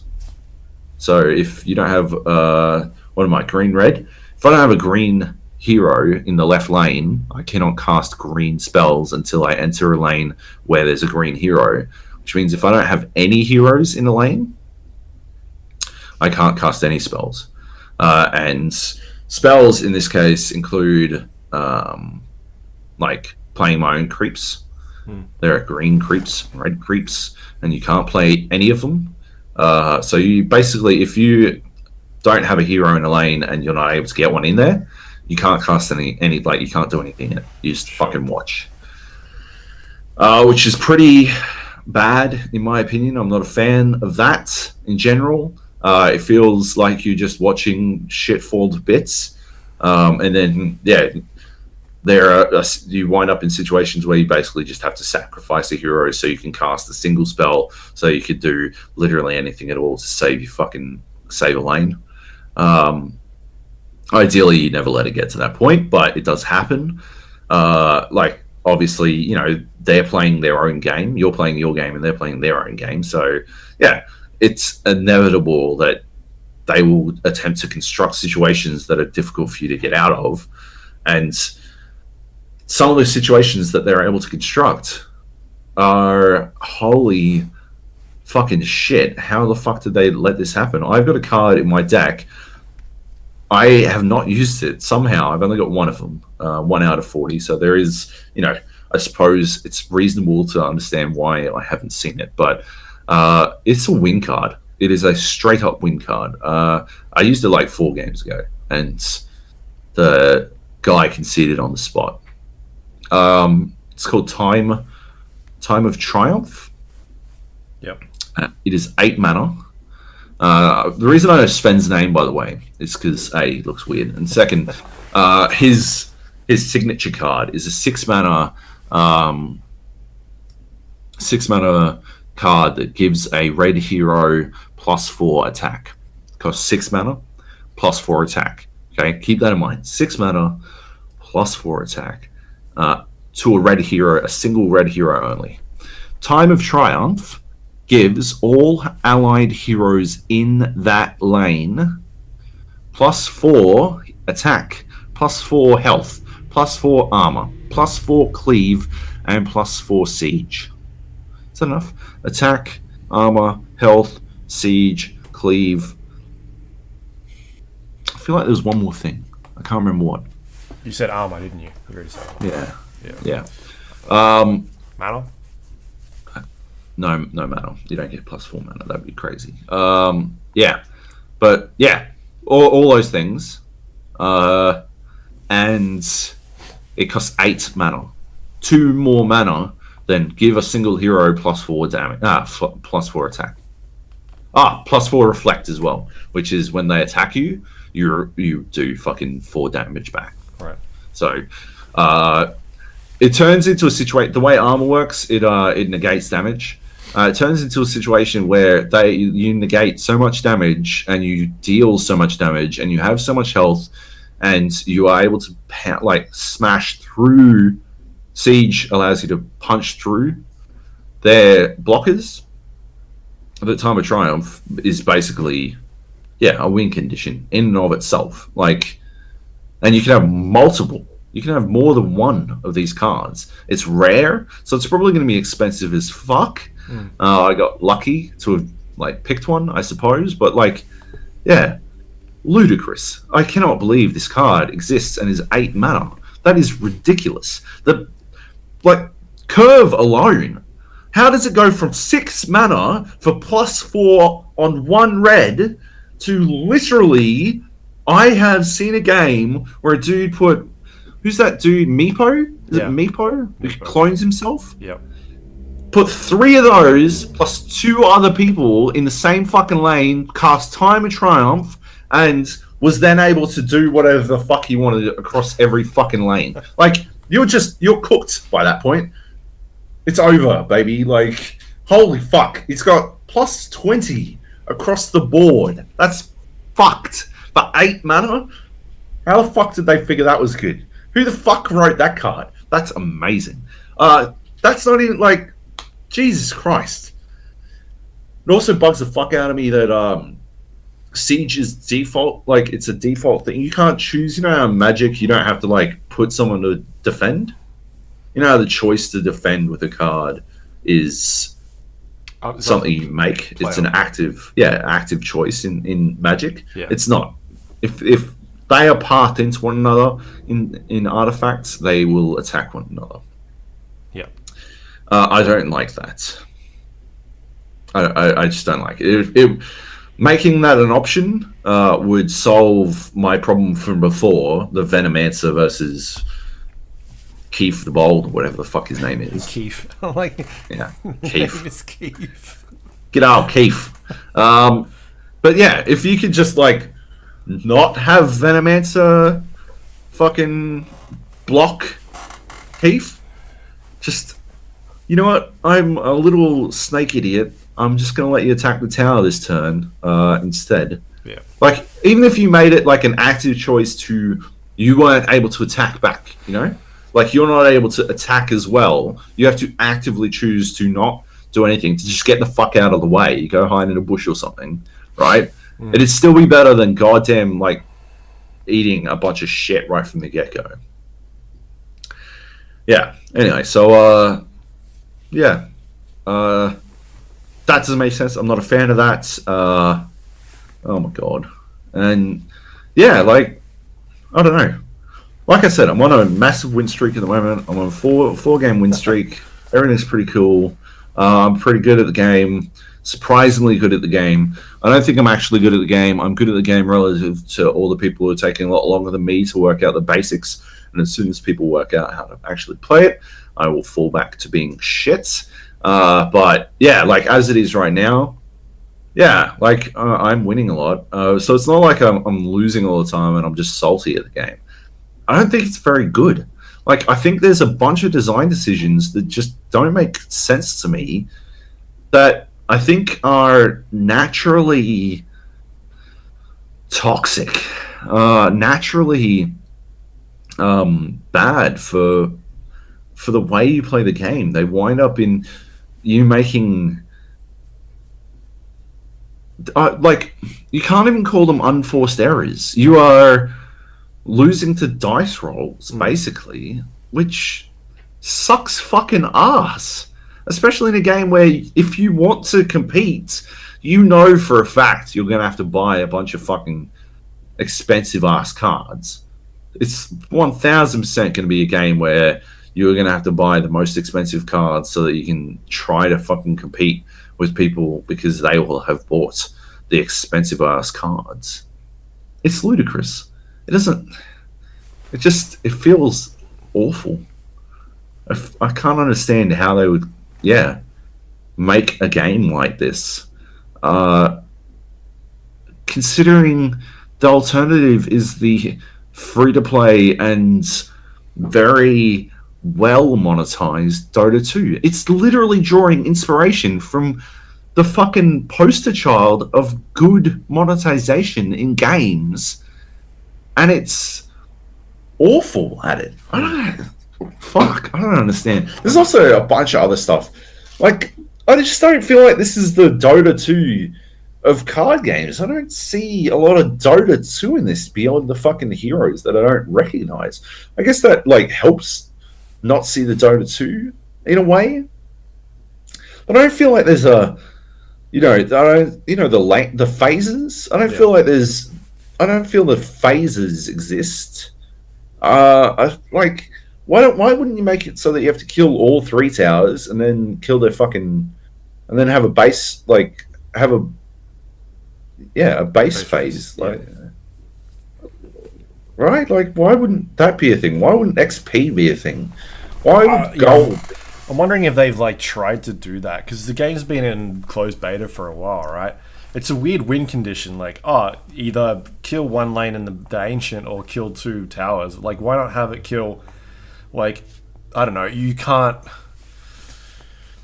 just put something different in there. Maybe you've got to kill 2 towers and then you can go for the ancient, or maybe at the very least you have to kill the ancient, or kill the ancient, and the ancient has the same health pool across all 3 lanes, and so if you manage to kill 2 towers of it, cool. Yeah, you're able to kill it a bit faster. Maybe you move your hero from the lane that you've killed your tower in to the other lane or something. Like, if you kill the tower, you get an advantage somehow. You're spawning more creeps or something. Like, maybe you're not actually killing towers, you're killing a barracks or something like that. I don't know. Like, make it more like Dota. Yeah, it's a weird. Yeah. When I heard that decision of like, you win by killing 2 towers, I was like, that is so strange. That doesn't make any sense to me. But at the same time, maybe they tried this during the testing and they came about it. Games were just too long. Games were literally fucking running 40 minutes. They were running for as longer than a Dota game. And because like the games, I've only watched 1 game. Yeah, it was a game that Purge was playing on his YouTube page. Sure. And that was like a 25-30 minute game. Yeah. The one I sent you is 30 minutes. For our podcast video is 30 minutes. Yep. Because things got a bit hairy. And the one on my YouTube channel is 25 minutes. I'd say they average about 27 minutes. Like, that in itself is a significant commitment for a card game where you don't really know where it's going and you can get fucked by RNG at almost any time. Right? Like, that card that allows you to buy shit for free from the secret shop, they might get that. And then they're just saddling up with, they roll high a couple more times with some great fucking free secret shop weapons. And the difference will be, like, the difference in their ability to, their path to victory will be so fucking wide compared to yours because of the itemization that they have. Ludicrous. Absolutely ludicrous. I think I got that item out of a golden ticket as well. You get a golden ticket, which gives you a random item from the secret shop. So I think I just got, like, double fucking high rolls on that shit. Like, just fucking crazy. Fuck. That's so bananas. Anyway. For me, I just don't get... The card games are pretty niche as it is. And Dota's a pretty niche, like, game, because it's, like, one of the most hardcore MOBAs, right? And then they're making this card game which caters to that audience. Yeah. It's just so... And for it to have a buy-in is even weirder. I just don't know who they're going for. The thing that I was pretty not with, and it seems like something that the community also has spoken up about, is the... at one stage, there wasn't a casual ranking gameplay in there. It was purely just you're playing expert play. And the way the expert play works is, these event tickets where you have like a buy-in. I think it's like $2.50 or something, and you get 5 event tickets or something like that.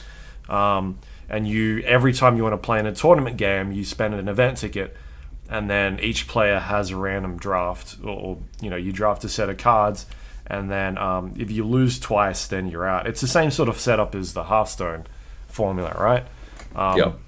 And the more games you win, the you get packs of cards or you get free event tickets to play, and it's like this wagering. I think, is it a wagering system as well? Like, because I think in Hearthstone you have to say like, yes, I'm gambling, or I'm pulling out, like I'm taking my pot with me. Isn't that how Hearthstone works? I don't know. No, I don't think it is. You just play arena games until you. Oh no, there was a mode. That's like a sometimes mode that they introduce. Like ages when it first came out. Yeah. And I remember being fucking pissed at that. Regular arena is sort of you win. You lose 3 times and you're done. And you get max rewards from winning 12 times. But yeah, you pay like 100 gold, 100, 200 for an arena run, and you get to have a punt at maybe winning some, or you get a pack, but you might win even more depending on how you go in arena, in the random draft, which is the arena, the same thing. Yeah. So that's like the same sort of formula as what Dota was doing, or it sounds like they're doing now. It's like if you want to play tournament gameplay, you draft your cards and you spend a ticket and you see how far you can get, and depending on how much you win, you'll get prizes for it, and you'll also be like ranked up against like the bigger tournament, like a ladder format, which from what I understand is hidden at the moment. You can't see your ranking or your MMR. No. I can't. Which is a mistake any of that for the moment. But yeah, the thing that was kind of turning me off was that there was no like way to play it like casually, which they since have changed. And the problem they were having with that was that nobody was playing the regular game, because you'd draft a set of cards and you'd be like, my set of cards is shit. And you'd look at like what the other players got and you're like, I'm not going to win this. So you just quit the game. Yeah. And then you were having this cycle where you had 2 people jumping into a game, and like no games were being played because they'd look at each other's cards and one person would be like, I'm not going to win this. And they just leave. So the update, I think it was yesterday or the day before, they put in where there's now an abandon timer. So if you abandon a game, they're starting off with 30-minute like countdown, where you can't play another game for 30 minutes. Yeah, and I don't know why that wasn't in there in the first place. Like, it's not like this is a foreign concept to them. It's in Dota 2, like as a game, like as a mechanic already. If you abandon a game, you can't play it anymore for a certain amount of time. It's so strange.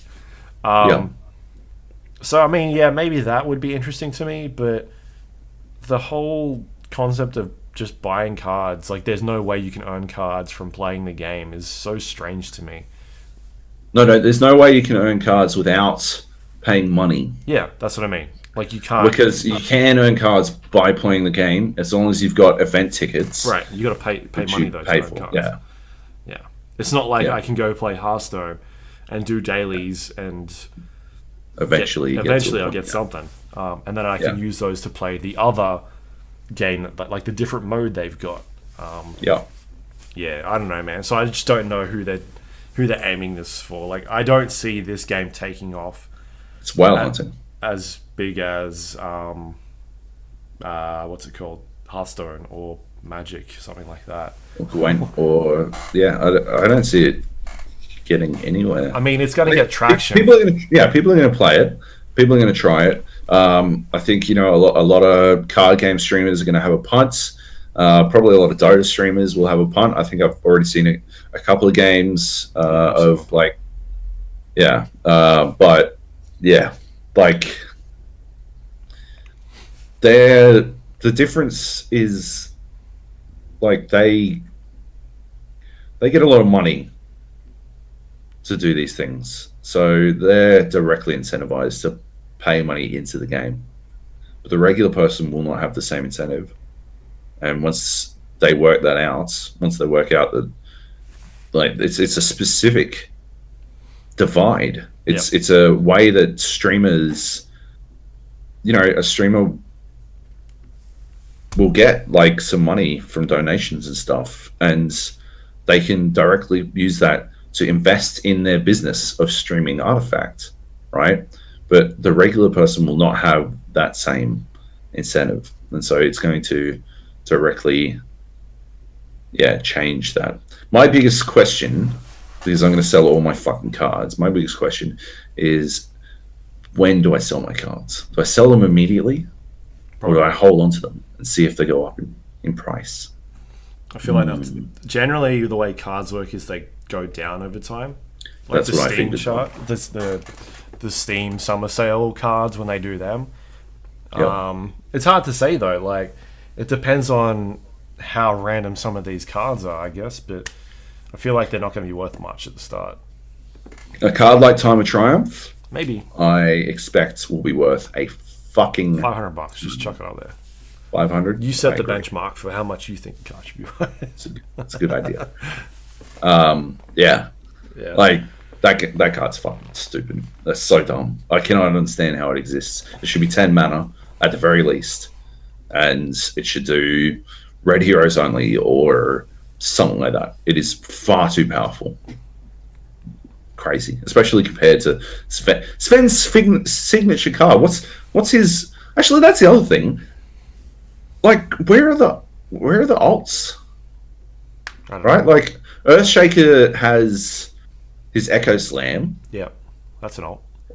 That's an alt. What's Sven's alt? Do you know? Like he enrages. Oh yeah, I think that's his signature card is Enrage, +4 damage. I don't know if it's called Enrage. It's called something. But yeah, it makes him more powerful in the game, boosts his armor, speed, that sort of thing. So he should have 4 armor and 4 speed or something. I don't fucking know. Yeah. Like, 4 armor and 4 damage or something. Like, it shouldn't be just fucking +4. It's shit. It's 6 mana, and yeah, I can't get over it. His ult might be just damage. I'm looking it up now. I can't remember. Yeah, really. It's been so long since I've played him. But yeah, it's What's Ogre Magi do? What's his ult? His is like a passive ult. Okay. That would work with the improvement. Hey, that's not bad. Okay, so they're doing pretty well with the ults then. I just don't know enough alts. What's Venom? Okay, so God's Strength is Sven's ultimate, right. And it grants him damage bonus for 25 seconds in the game. So there you go. Okay then. What about Venomancer? What's Venomancer's ult? Venomancer puts out like a cloud around him, and it looks like a poisonous cloud. It's an AoE. Right. So, and it does like tick damage and slows people down. No, they don't have anything like that. His signature is he summons sometimes, I think, some items. Yeah, they're like wards that attack people. Yeah. Anyway, Crystal Maiden is a fucking powerful card, hey? The dude one of my games on video didn't use it very well, but it's fucking hell. It just wasn't. You should be using it on cooldown. She gets like a +4 damage for the turn, and it just shreds. It's huge. Should have been used from the fucking get-go. Yeah, right. Anyway, so I think overall, like if anybody could turn it around, I think Valve could do it, like by listening to the community and just they'll make changes to the game. But it's not interested for me in the current state. I would not get this. I will be selling out of it as soon as I think is most economically viable. Yeah. Because there's zero incentive in my opinion for me to play. Like I'm not into card games to the extent where I think I want to be paying $1 to play at the higher levels every time I want to play a game. So yeah. And yeah, there's just too much RNG where I feel like you'd be just throwing money away. Yeah. Well, just like, it's just weird. Like, there should have been, I feel like there should be some sort of in-game currency. And you're earning that currency. And then maybe be like, oh, I want to buy a card pack. Or I want to buy an event ticket. Or anything like that. It's just so, I just don't. Yeah. I don't know. I just don't think it's a good way of running it. I agree. All right. Is that it? Should we move on? Let's move on. Let's do some news.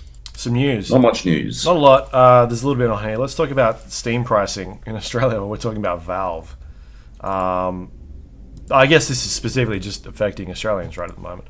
they've introduced Australian pricing, so all of the pricing in the past has been in American dollars, USD, and it's been like that since Steam launched. But the weird thing was that a couple of years back, even though it was American pricing, we'd be charged the same amount per, like, whatever the US is getting, we'd be charged the same amount.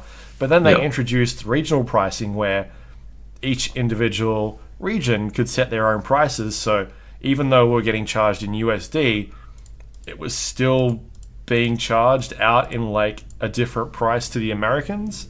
Yeah. If you know what I mean? So that was charging it locally in USD dollars. So you'd have to try and convert it. It was a fucking nightmare. You'd run into situations where sometimes publishers would set a fixed rate and everything across the board was one price, and then you'd look at it in other situations and it's like, at one stage Bethesda was charging like, I don't know, like $80, like 80 or 90 USD for a game, like a brand new game, and that would work out to be like $130 Australian. Or 2K was pretty bad for the same thing, eh? Yeah, you'd look at like Fallout 4 or something in a game that had been, I used to give them shit about this on Twitter, and a game that would be out for like 2 years, and it's like $130 on Steam. You're like, what is going on over here? So now the pricing's been updated, and everything is in local currency, which has caused, I guess, some issues in terms of a lot of publishers or game developers haven't set their pricing, which means that the game is not currently available for sale in this region. Yeah, that's been fixed pretty quick in a lot of cases. I think they were a bit slow on the day, but with the news about it, a lot of them have sorted it out. Yeah, mainly because people were yelling at them. I think calmly emailing them as well, but a lot of people were yelling. I don't know. You don't put all that effort into making a game and then not want to be able to sell it to people. Yeah, there's no reason. So I think once all people needed to do was let them know, and they'd fix it up. Obra Dinn was one in particular. Yeah. That I noticed because I was actually going to go buy it yesterday. It's cheap on good old games. Is it? Yeah, it's like $5 cheaper. Well then, that's where I'll get it from. Yeah. The other thing that was happening was, and something I noticed because I went to Steam prices or something like that, and that's where I used to go to look at like Steam prices and try and figure out who was charging a stupid amount of money for a game that like was priced cheaper somewhere else. And so one thing that happened was because they actually chart gaming prices over days or over months, and you can really drill down and see which publishers decided to spike their games up like yesterday. And so there were a couple of publishers in there that were like charging $10 more than they were 2 days ago. Right. And then there were cases where like 2K was charging, I think it was like $23 or something, $25 for BioShock Infinite. They didn't actually, it's like in some cases, some publishers put their prices up. Other cases, they just left it the same, or just had it the same price as the American prices, which means that ours went down in price. All right. Because our US dollars to Australian is obviously different. Yeah. So I don't know if it's still the same, but BioShock Infinite yesterday, I'll just check quickly, was super cheap. Nice. It's even cheaper now. What the fuck? It's $10 now. It says Steam sale. Oh, is there a Steam sale on now? Yeah. Right. Awesome sale. They did jack the price up because it's now $40. Oh. Well, 2K19 is $35, which is pretty reasonable. Yeah. So it's not like every game isn't like. No, but the thing is that somebody went in and changed those prices to begin with and made it all the same as the US prices, and then looks like from today or yesterday, within the last 24 hours, because this has only been live for a little while, somebody's gone in and changed it to $40. So it was, I mean, it's still cheaper now. It's $10 to buy, but yesterday it was $23. Anyway. Yeah. So that's been another thing people have been a bit upset. I didn't even know there was a Steam sale. I didn't refresh my page. The autumn sale. Yep. I bought a couple of things. Is I Obra bought Dinn Golf on with sale? Friends. No. I bought Golf with Your Friends. You should get that. You should Yeah, play I've that. heard a lot of good things about that game. And I got Wreckfest. Well, Golf with Your Friends is like $5. I'd love to play that. Yeah, Get a bunch of people in Discord going. That'd be good. Is Nino yeah. Cooney any good? I don't know. It looks like Can you weeb ask your shit. brother? Hard pass. He's He said I definitely shouldn't played play it, it. right? I've asked him before. Yeah. He said I shouldn't play it. Oh, really? Yeah. Because it's not good, or because he knew that you wouldn't like it? He knew I And he wouldn't thinks like it's his favorite game ever. Yeah, he leaves that part out whenever I ask him now because I give him shit. Yeah. For being a weeb. Yeah. All right. Oh, cool. You know what else is on sale, Joab? Rainbow What's that? Six Siege is currently Oh. looks like $15-16, $16.06. Full pack? The full deal? I believe so. I think didn't they get rid of that other starter pack? Did they? I thought it still existed. Oh yeah, At you're least right. in Sorry, some the places. starter edition. So that's $16. That includes the full game. Oh shit! Yeah, that's awesome. But that's the one where it's like unlocking operators is a different price, right? I mean, it costs more. The starter pack is the one where, yeah, it costs more. Yeah. Yeah. Go buy Oh, standard edition. Standard edition is 65%. 100%. It's $20. Do that. Yeah. Or the advanced Absolutely. edition, which is $26. Or you can go buy the gold edition, which is $40. Or just get the complete What the edition. fuck? I don't know. I don't know what any of that shit does. know. Just It's a good game. yeah, it is a good game. Did you hear they changed? They reverted. Yeah. The art So style. they were doing all these art style changes to cater to the Chinese audience or to Chinese classification censorship systems. We talked about it a And couple weeks ago. We did, and they have since announced that they are not doing any of that anymore. They've listened to the community and they're no longer doing it. I am in exactly the same position as I was in before because I still don't care. Yeah. I didn't care when they were going to change it, and I don't care now that they're not. It makes no fucking difference to me. There's just nothing. There's nothing about this that like I don't think it was a non-story from the get-go, and yeah, I don't know. It's weird. But yeah. Yeah. So anyway, Rainbow Six Siege. We'll talk about that. I watched the Pro League. We were talking about that. What the fuck? Yeah, I'm just continuing on.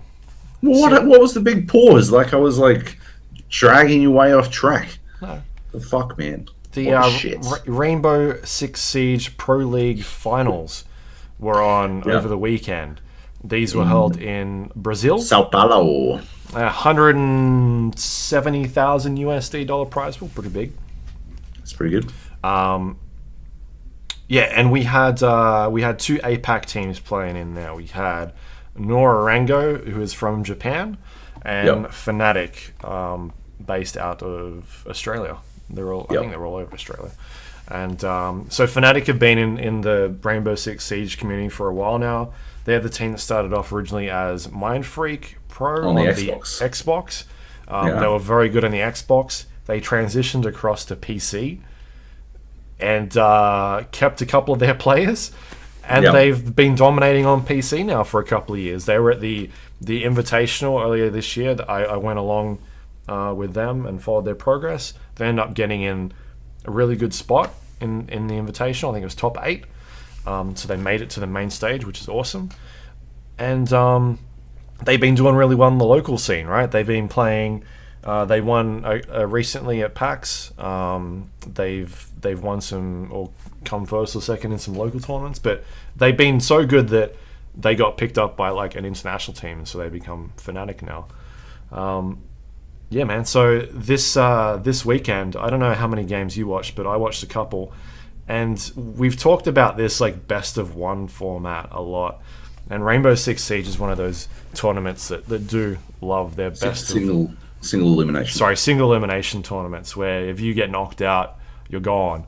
And going into this tournament, we were placed. Fnatic was placed second in the APAC region, which meant they were going up against their first placed seed in another region, and it happened to be North America, which was Evil Geniuses. And Evil Geniuses are a very good Rainbow Six Siege team. They have been to the finals a number of times over the last 11 months in major competitions.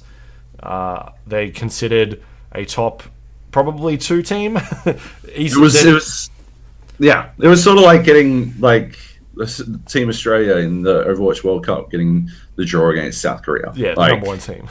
The draw of death. Yeah. So going into that, it was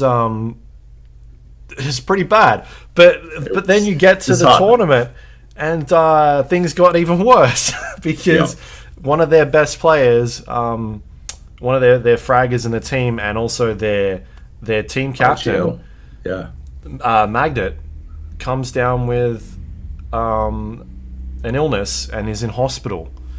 He had appendicitis. And so they're like scrambling to look for other players, and so they couldn't do it in time because you've got to worry about things like visas and whatnot, and you can't do that when you've got less than 24 hours to fly out of the country. And so what they ended up having to do was they replaced Magnet with Dizzle,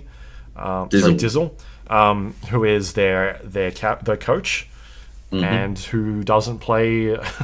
He's from their Xbox team, I believe, right? He was on their Xbox. He was on their Xbox team, and he's taken over. He's been their coach for a while. He obviously knows the game and plays in them a lot, but he doesn't play.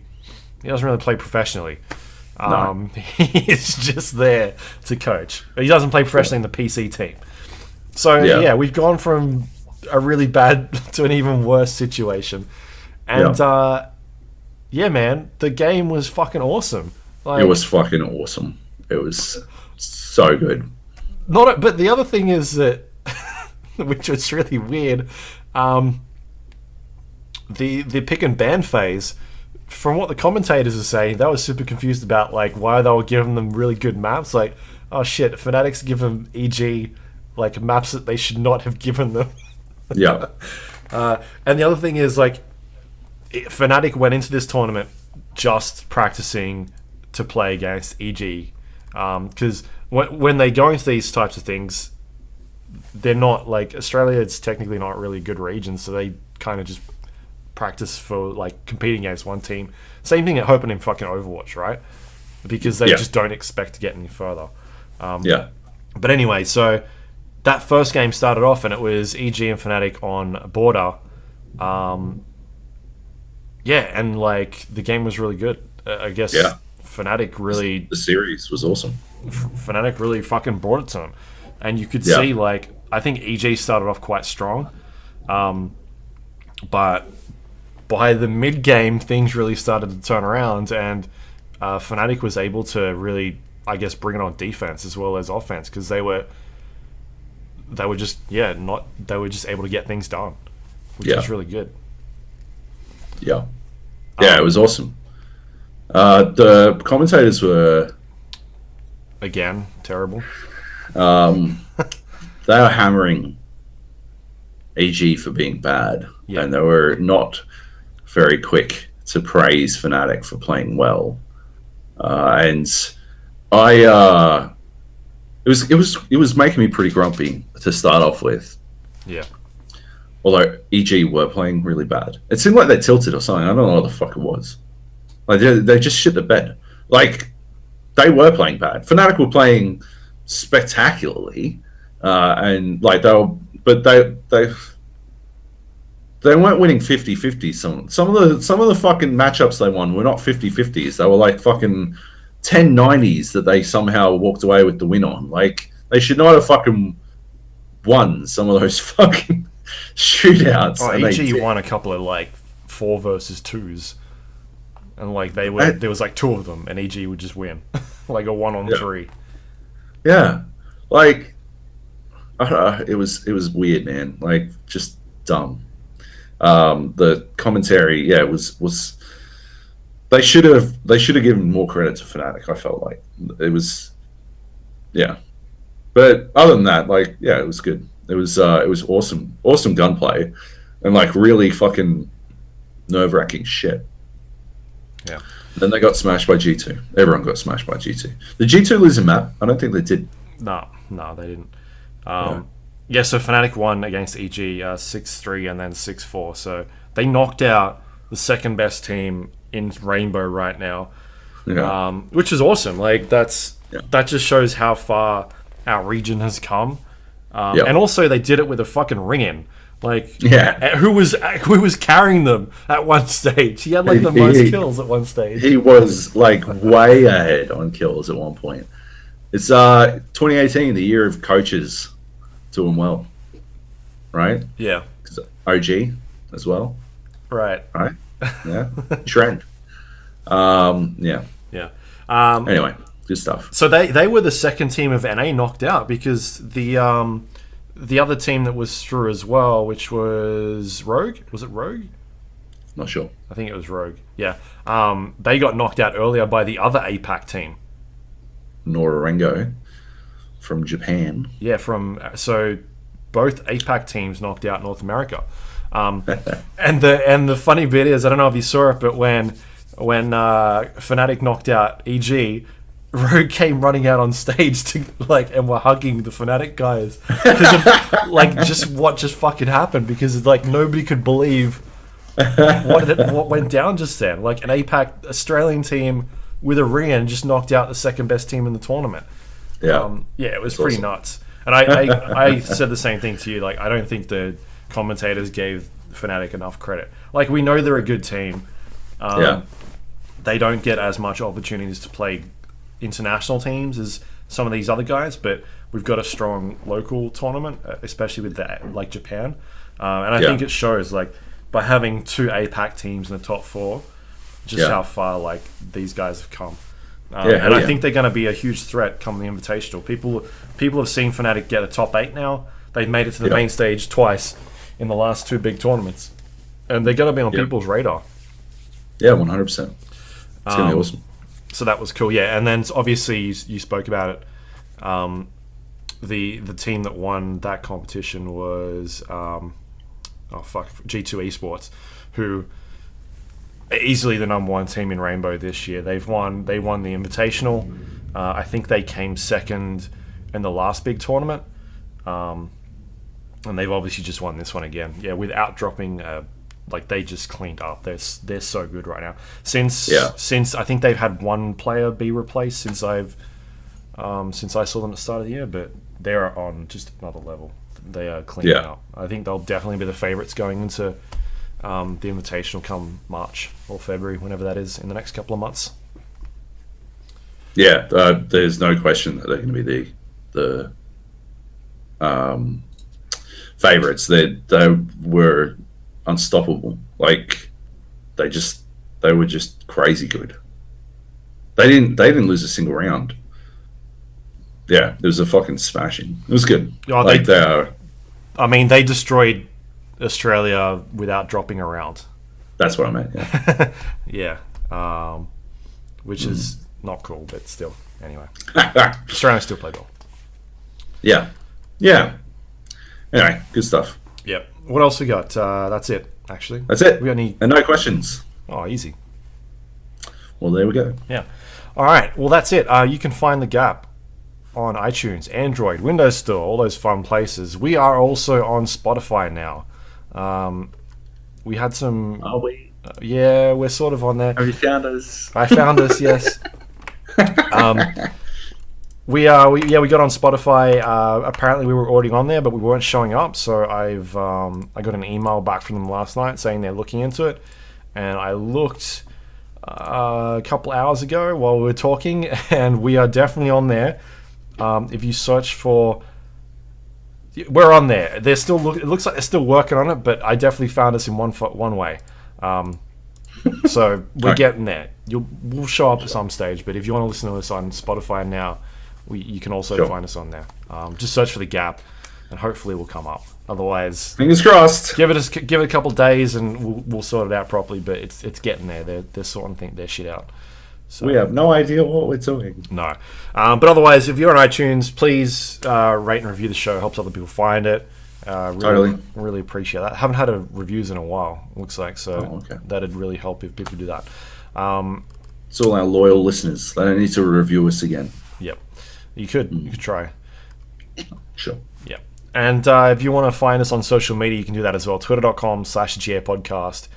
Facebook.com/GA Podcast. You can also email us if you want to, the old-fashioned way, the GA Podcast @gmail.com, or you can if you work at KFC, yep, send us an email there to organise our sponsorship. We will call every episode Finger Licking Good. Yep, we will. That's how we'll start. That's how you'll know when we got the sponsorship. Yep. You can also jump onto our Discord page, thegapodcast.com/Discord, if you want to jump on and play some games. Yep. You can leave us questions or just shoot the shit. Shit. Job's been posting videos about Artifact this week. Just the one. Just the one. But we do, yeah. There's other things going on there. Stuff happens. Yeah. Post the news. Anna left OG again. Ludicrous. Oh, I think he's gonna come back at the end of the year. He only shows up for the international. Yeah. He's like, I'm not wasting my time on this ticky-tack bullshit. Just fucking get me when the big money's on the line. Yeah. Yeah. Call me up. Yep. You can also go to our website, thegapodcast.com. It's got all the links to things we just talked about, including past episodes of the show. And that's all thanks to our Patreon members. If you want to help support the show and keep the website running and the podcast, you can go to patreon.com/thegapodcast. Thank you, everyone. You're the best! Yep. Are they finger looking good, Joe? Or they're finger licking good. Yeah, there you go. Yep. You got to say it's sexy, though. Finger licking good. Does finger licking have a G on the end, or would that be like 2 G's? I feel like it's no G. I'd write it with no G. Finger licking. Me too. Good point. All right. Excellent. That's it. You got anything you want to pimp out? No. All right, fair enough. Okay. What about you? What do you got? Nothing. You can go to twitter.com/Luke Lawrie. Find out what I've been writing. Why is it weird for me then? Huh? I don't know, man. Go to survivor.com. There's things up there. Interviews. Go to rebel.com. Previews. Stuff there. Excellent. All right. That's it. Bye. Bye.